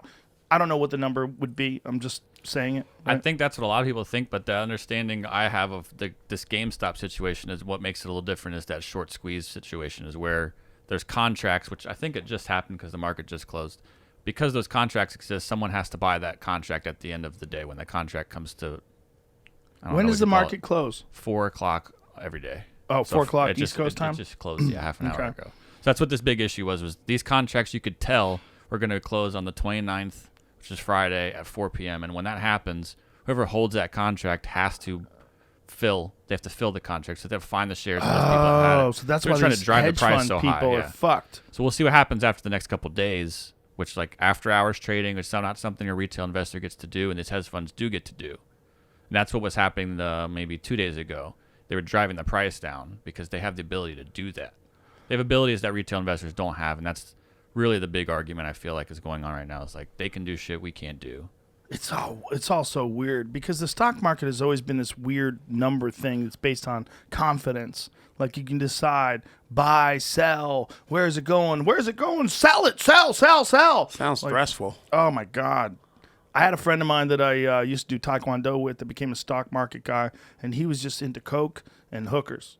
And then he got into the stock market. And I ran into him once. This is when I was doing stand-up. I hadn't seen him forever. He's like not a guy that you would think of being as a market guy. He was a tank. He was like 5'10", 220, big, thick fucking neck, always partying. Just a fucking animal. I think he was on steroids. And I ran into him, and he was just doing coke and drinking. Yeah. And telling me he's in the stock market now. I was like, you're a stockbroker? He's like, bro, it's fucking fun, man. I fucking love it, man. We're selling stocks. We're making money. Like, he was an animal. Like, this dude was, I thought of a stock market analyst as being a guy with, like, a pocket protector. Like Warren Buffett or some shit. Well, back in the day, like, I thought they had a calculator and a computer, and they really knew a lot about the business, and they were just really calculated about their investments. And then I ran into this wild dude that I knew from my fighting days. I'm like, this guy's wild. I'm like, you're a stockbroker? And he was like, dude, that's what we do. How long has he been in it? I mean, we're talking about a long time ago. I just ran into him randomly at a comedy club, but he had been doing it for a few years. I always think that I want to get into that. I'm like, oh man, when you start, like, maybe you should buy some stock. But then I'm also like, nigga, what are you talking about? You know what stock is? And I'm like, yeah, but I should still buy some, right? Like, you're too busy with clown college. I know, you bro. don't know shit about stocks. How are you gonna know what you're investing in? I don't know. So I was like, I had this idea where I was just like, if I ever did invest in anything, it would probably be copper. Do you think that the stock market's broken now? Why copper? Well, because I figured I figured I had to back up. I figured that copper is in everything, you know, right? Like bit. it takes copper to make batteries. So people will always buy batteries. That's like, true. Yeah, Is copper in batteries? right? Lithium ion. It's called Duracell, the copper top. Oh, yeah. That's how I make my. I think that's how I just think. what about energizers? They don't have. But then pennies. Can't be, yeah. Yeah. I fucking hate pennies. Bro, I'm not a fan. Round Like that shit coin off. shortage. why is it every time you need a penny, you can't find a penny? Well, there's been scams where they've stolen like a penny on a dollar on things, and they've made millions of dollars on that. That's what that movie is about with Ben Affleck and Giovanni Ribisi. I can't think of it right now. Right. That's Boiler where I room. heard it. That's right. That's right. Yeah. And that's a stock market. And then They had penny stock. office Yeah. space thing too. They were like shaving off a tenth of That's a penny. right. Yeah. Well, that was one of Bernie Sanders' ideas. That's one of the things that made me attracted to what he was saying about the ability to raise money for to pay off student loan debt and for Medicare for all. The idea was that they were going to take a small amount of each speculation bet on Wall Street. So this same kind of shit that we're talking about with GameStop that fucked over these guys, like before that, like those speculators, he was going to take a small percentage, less than 1 cent, off of each individual sale and speculation, and that was gonna. He said he was going to raise trillions of dollars just doing that. And it makes you think like, oh, wait a minute, is that possible? If that's possible, that sounds like a good way to do it. Like that. There's a shitty thing they're doing anyway. Like, Yeah. take a time. Like, if you're not willing to pay a small portion of it, like a percentage of a cent. Yeah. Like, what is if you took a whole cent? Let's say they took 1 penny off of every speculation. You're not willing to pay 1 cent? Yeah. Yeah, that is brilliant. Yeah, 1 cent. Even 1 cent would be like, I'd be like, that's reasonable. Like, if you wanted to buy a house and they're like, well, we need taxes. Okay, well, how much? A penny. Okay. Yeah. Like, okay, I want to buy a car. Well, we need taxes. How much? A penny. Who's going to complain about a penny? Yeah. If everything was 1 penny.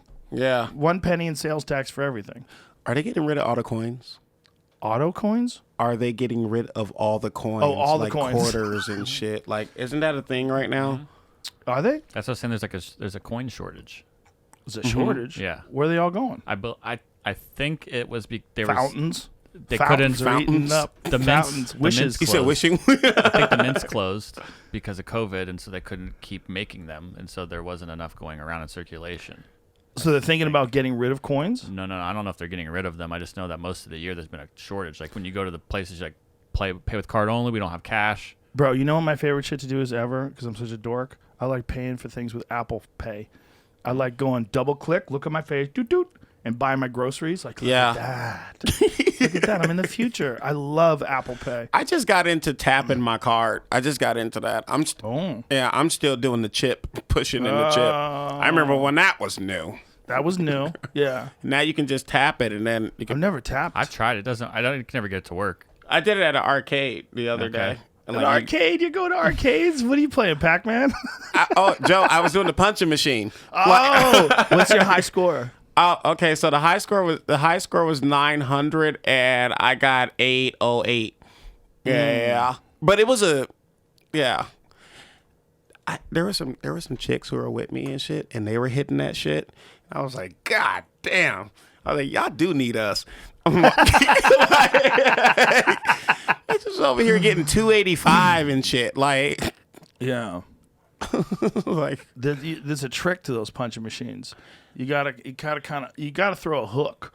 oh, that's how I did it. It wasn't a straight. Straight punches. You can get a lot with straight punches, but really what you want to do is stand beside it and just That's how I got my 808. shovel punch. Yeah. Yeah, I'm not like a brute. I'm like, I knew what I was doing. Yeah. Like, You gotta shovel punch that motherfucker. yeah. Those are very addictive though, those punching machines. Dude, I swear to God, we spent like $15 on that thing, dude. Just trying to get our ego up, you know? Like, Dude, I broke my knuckle on one once. really? Yeah, because you know how they have the leather pad? Like there's the ball, Yeah. and then there's a leather pad of the metal thing. Yeah. And I was like, the ball was deflated and they didn't have a pump. So I'm like, let me just punch that metal thing. And I blasted that fucking thing. My knuckle was cracked for a long time. Have you ever Like broke one of the 2 machines, months. Joe? No, I never broke the machine, but I did get told to stop kicking it because I was kicking it. Dude, you're a kid. I was trying to figure out. What's the best way to do it. I was like, a wheel kick would be the best way to do it. Just blast blast that motherfucker. Did you get it? Yeah. Yeah. Oh yeah. But my heel after I hit it was bouncing off the back of the machine because you go through the bag and the trajectory is, your legs are longer than your arms. The trajectory is bouncing it off the machine after I hit it. Dude, you're destructive. Well, I was like, this is just a silly Can you get one of those machines in here? I should, right? Shit. I should have one of those. All right, then I'll move to machines in here. Austin. Okay, that's it. It's on. Whoever makes those machines, holler at me on Instagram. We'll find it. Holler at Jamie. This is better. Holler at me. I'm not going to read it. But holler at Jamie. We'll get one of those. Oh, bro. Speaking of arcade, I was riffing with my friend the other day about this arcade game. I drew it and I was just fucking around. It was just an art piece. But I was like, oh, this should be a real thing. I said, okay, it's like Street Fighter, but instead of using the Street Fighter people, it's called Murder Mayhem, and then Murder Mayhem USA. So what you do is you actually use all the murderers in U.S. history and for Street Fighter, each other? Yeah. So you can pick OJ, you could pick the Dylan Roof, and then have them fight each other and shit, dude. Yeah. Wow, Jeffrey Dahmer versus Ted Bundy. Hell yeah, bro. Fight to the death. Casey with knives. Anthony, bro. She's swinging a baby at you and shit. God. You play it. We're getting that in here too, and then I'm moving to Austin. That could sell. People would get furious. You remember how people got really mad at Grand Theft Auto because you could kill a hooker with a crowbar? Yeah. What are you doing? They think you're going to encourage people to go do that, but it doesn't really work that way. Yeah, why would I ever fucking really do that unless I was like the grim sleeper? It doesn't work that way though. There's no evidence that violence in video games actually encourages violence, but some people believe it does. Some people believe that Call of Duty makes people want to go shoot people. You'd figure that you get your violence fix from that, and then I'm done. Yeah. All right. That's what the Japanese believe. They believe that you get they believe in kinky videos and violence and stuff, that you get all of it out of your system that way. And you don't actually go and perpetrate it. Yeah. What do you got there, Jamie? It's a video of them doing the anal. Oh, that's right. The China on Twitter, anal test. And it's on Twitter, isn't it? Have you seen that? Yeah, no. on Twitter, where you can't pretend to be the president, but you can watch a dude stick a fucking Q-tip up a dude's ass at the airport. Is this real? What is this? This is COVID? This is the COVID test at the airport. Now, why is this person dressed up like a prisoner? Oh, it's a mannequin. Yeah, I was like, that bitch like weird. She like a bitch from the ring. If you were having sex with a girl doggy style like that, you'd be like, what are you doing with your legs? I'm like, well, first of all, where's her ass? This is uncomfortable. So they're showing you how to do it. They stick it. They dig it in there. Okay. So is that real? That's how they're going to do COVID tests now? It comes out brown. Up your asshole? Yeah. Smell it. What do you do if someone's got diarrhea and the moment you put it in there, it's like popping the cork off the bottle and just champagne for everybody? They're gonna hold it for the test. Oh yeah, Steve-O. Steve-O's gonna fly to China just to do a video. Hey, check my ass. I might have it. Blasto. That shit's ridiculous, and people are gonna actually do this. Of course, there's some people that are gonna be happy. Use 2 Q-tips because one's not enough. All these 2 mask think people. There's any chance that people in China are trolling us because they're like, oh no, they're gonna believe this too. Wait, this is certainly it's not real. It's certainly a possibility. We don't know. Making fake cool shit, man. There's certainly a possibility that they're trying to undermine society in America by pretending they're doing things here, and we start doing it. Do you see they're telling you to wear 3 masks now? Some people are saying 3 masks are 90% effective, but 2 masks are only 70% effective. You should wear 3 masks. Now we got to wear 2 masks? They're telling you to wear 2 masks. And a lot of people I'm happy to wear 2 masks. Happy. The same people that take photos on Twitter, their profile picture has them wearing a mask. Yeah. Yeah, they're wearing 2 masks now. Question: how often are we supposed to change out our mask? Never. They didn't tell us that. That's how you build immunity. Get all that funk in your mask. Just live with it. Yeah, you're developing a culture of bacteria. It's inside the mask. And that keeps you healthy. How long is this mask shit gonna last, man? I don't know, but Fauci was saying that we're never going to shake hands again. I'm like, bitch, I never stopped. I never stopped shaking hands. Yeah. What are you talking about? We're never going to shake hands again. This is the same guy, by the way, not to diminish his reputation as a doctor and a person of medicine, because he is a brilliant guy. But he was telling people in the 1980s that everybody was going to die of AIDS. Same guy. It's the same guy that thought everyone was going to die from HIV back in the AIDS scare. Yeah. You know, and these people, they always fear for the worst, because historically there have been cases, whether it's the Black Plague or Ebola, there's been cases where a disease comes along that fucking kills everybody. Do you want to hear some gross shit? Yes. My grandmother's pussy. My grandmother's asshole. You think her pussy's bad? Yo, my stepfather just died of AIDS or something. People still dying of AIDS? Yeah, well, he did, and the part I thought was gross about it was that they cremated him and then they threw his ashes in the ocean. And I just thought that was so nasty. And I was like, people fish there. Is that good enough to kill the AIDS virus? Like, but this is this is where my ignorance comes in. I'm like, do those ashes have AIDS on them? And right, we get AIDS how does that fish. affect the beluga whales? Right, Like, which get you AIDS fish. you're gonna start AIDS fish. Get you AIDS fish. It already comes out filleted and Well, shit. that's one of the things they found out about mad cow disease, is that they would take the like when people got mad cow disease, which is called Jacob's Creutzfeldt or Creutzfeldt-Jakob, whichever one it is. Who names? I don't know. I think it's probably two scientists. But mad cow disease comes from something called prions. And prions it's like a thing that lives in your brain tissue. And one of the things they found out was when they used instruments on people with mad cow disease, and then they tried to cook the mad cow disease off, like to sterilize it on these instruments, it didn't work. So they would have them at 1,000-degree temperature for hours, and the prions would stay alive, which is fucking insane. So, like, you could potentially develop this thing that doesn't die. It's like an immortal disease.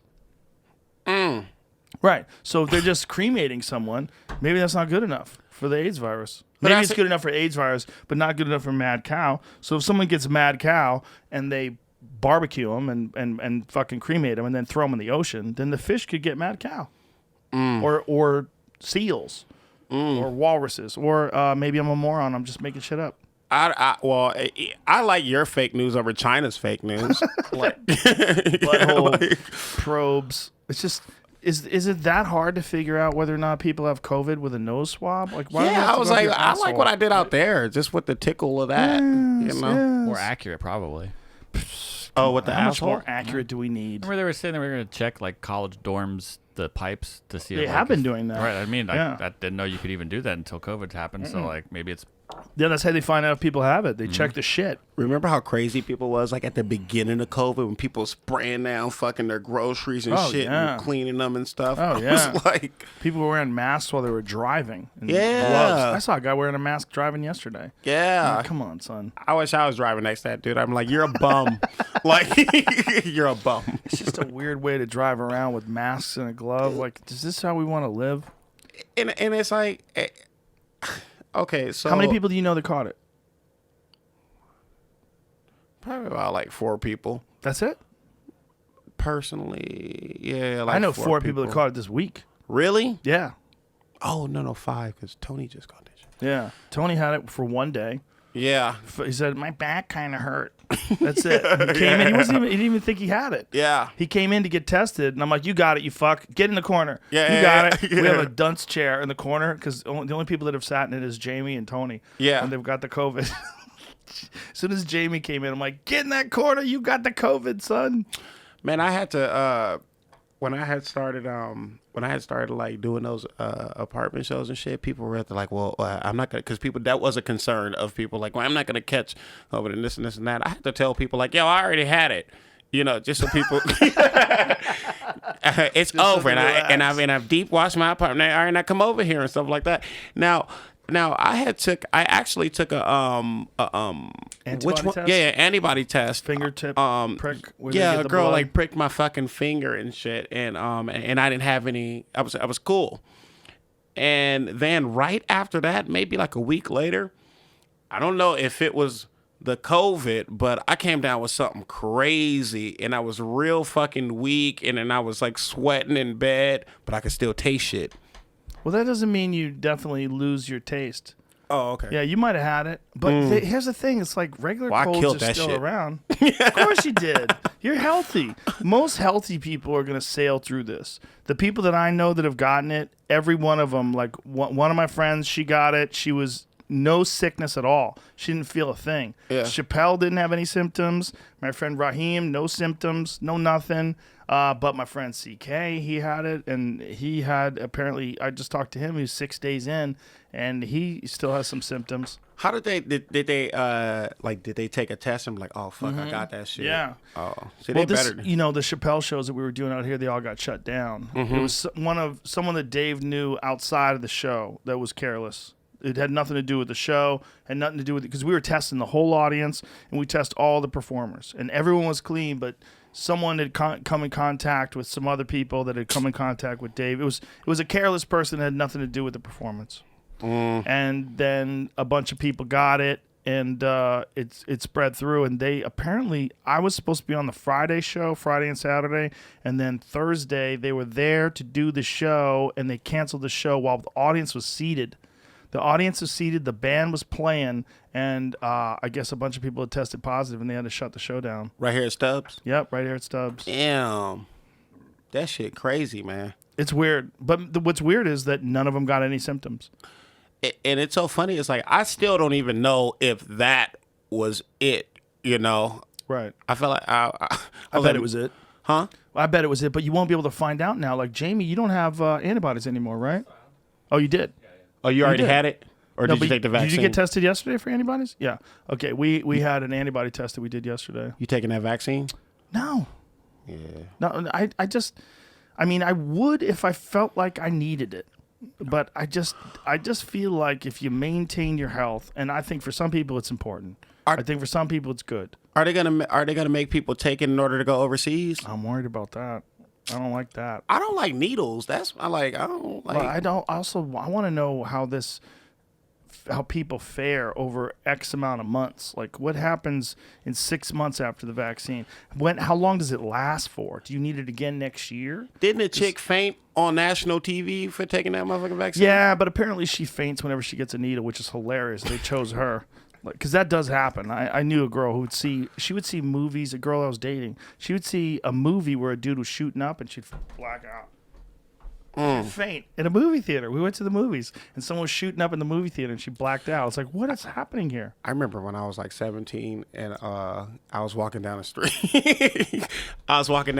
And I saw a man doing heroin. Whoa. He was doing heroin. This is an old junkie. He was doing heroin. And I just looked over and I just was like, damn. It's a crazy way And to I get high. just kept walking. I was like, damn. What's crazy is when they get to the point where they're shooting into the same vein over and over again, and then they get gangrene. Dude, You know, that shit that's is what sad. happened. That's what happened to Mitch Hedberg. Mitch Hedberg was in the hospital at one point in time because he had been shooting into the same spot, and he developed a horrible infection. He still has one of probably my favorite joke of all time I've ever heard, and What it's is it? so simple. That motherfucker said, I don't got a girlfriend. I just know a girl who'd be really mad if I said that. I was like, That's his perfect. style. Well, he had this. Did you know him? Yeah, not well. But Yeah. I met him and hung out with him a little bit. He was friends with Stanhope.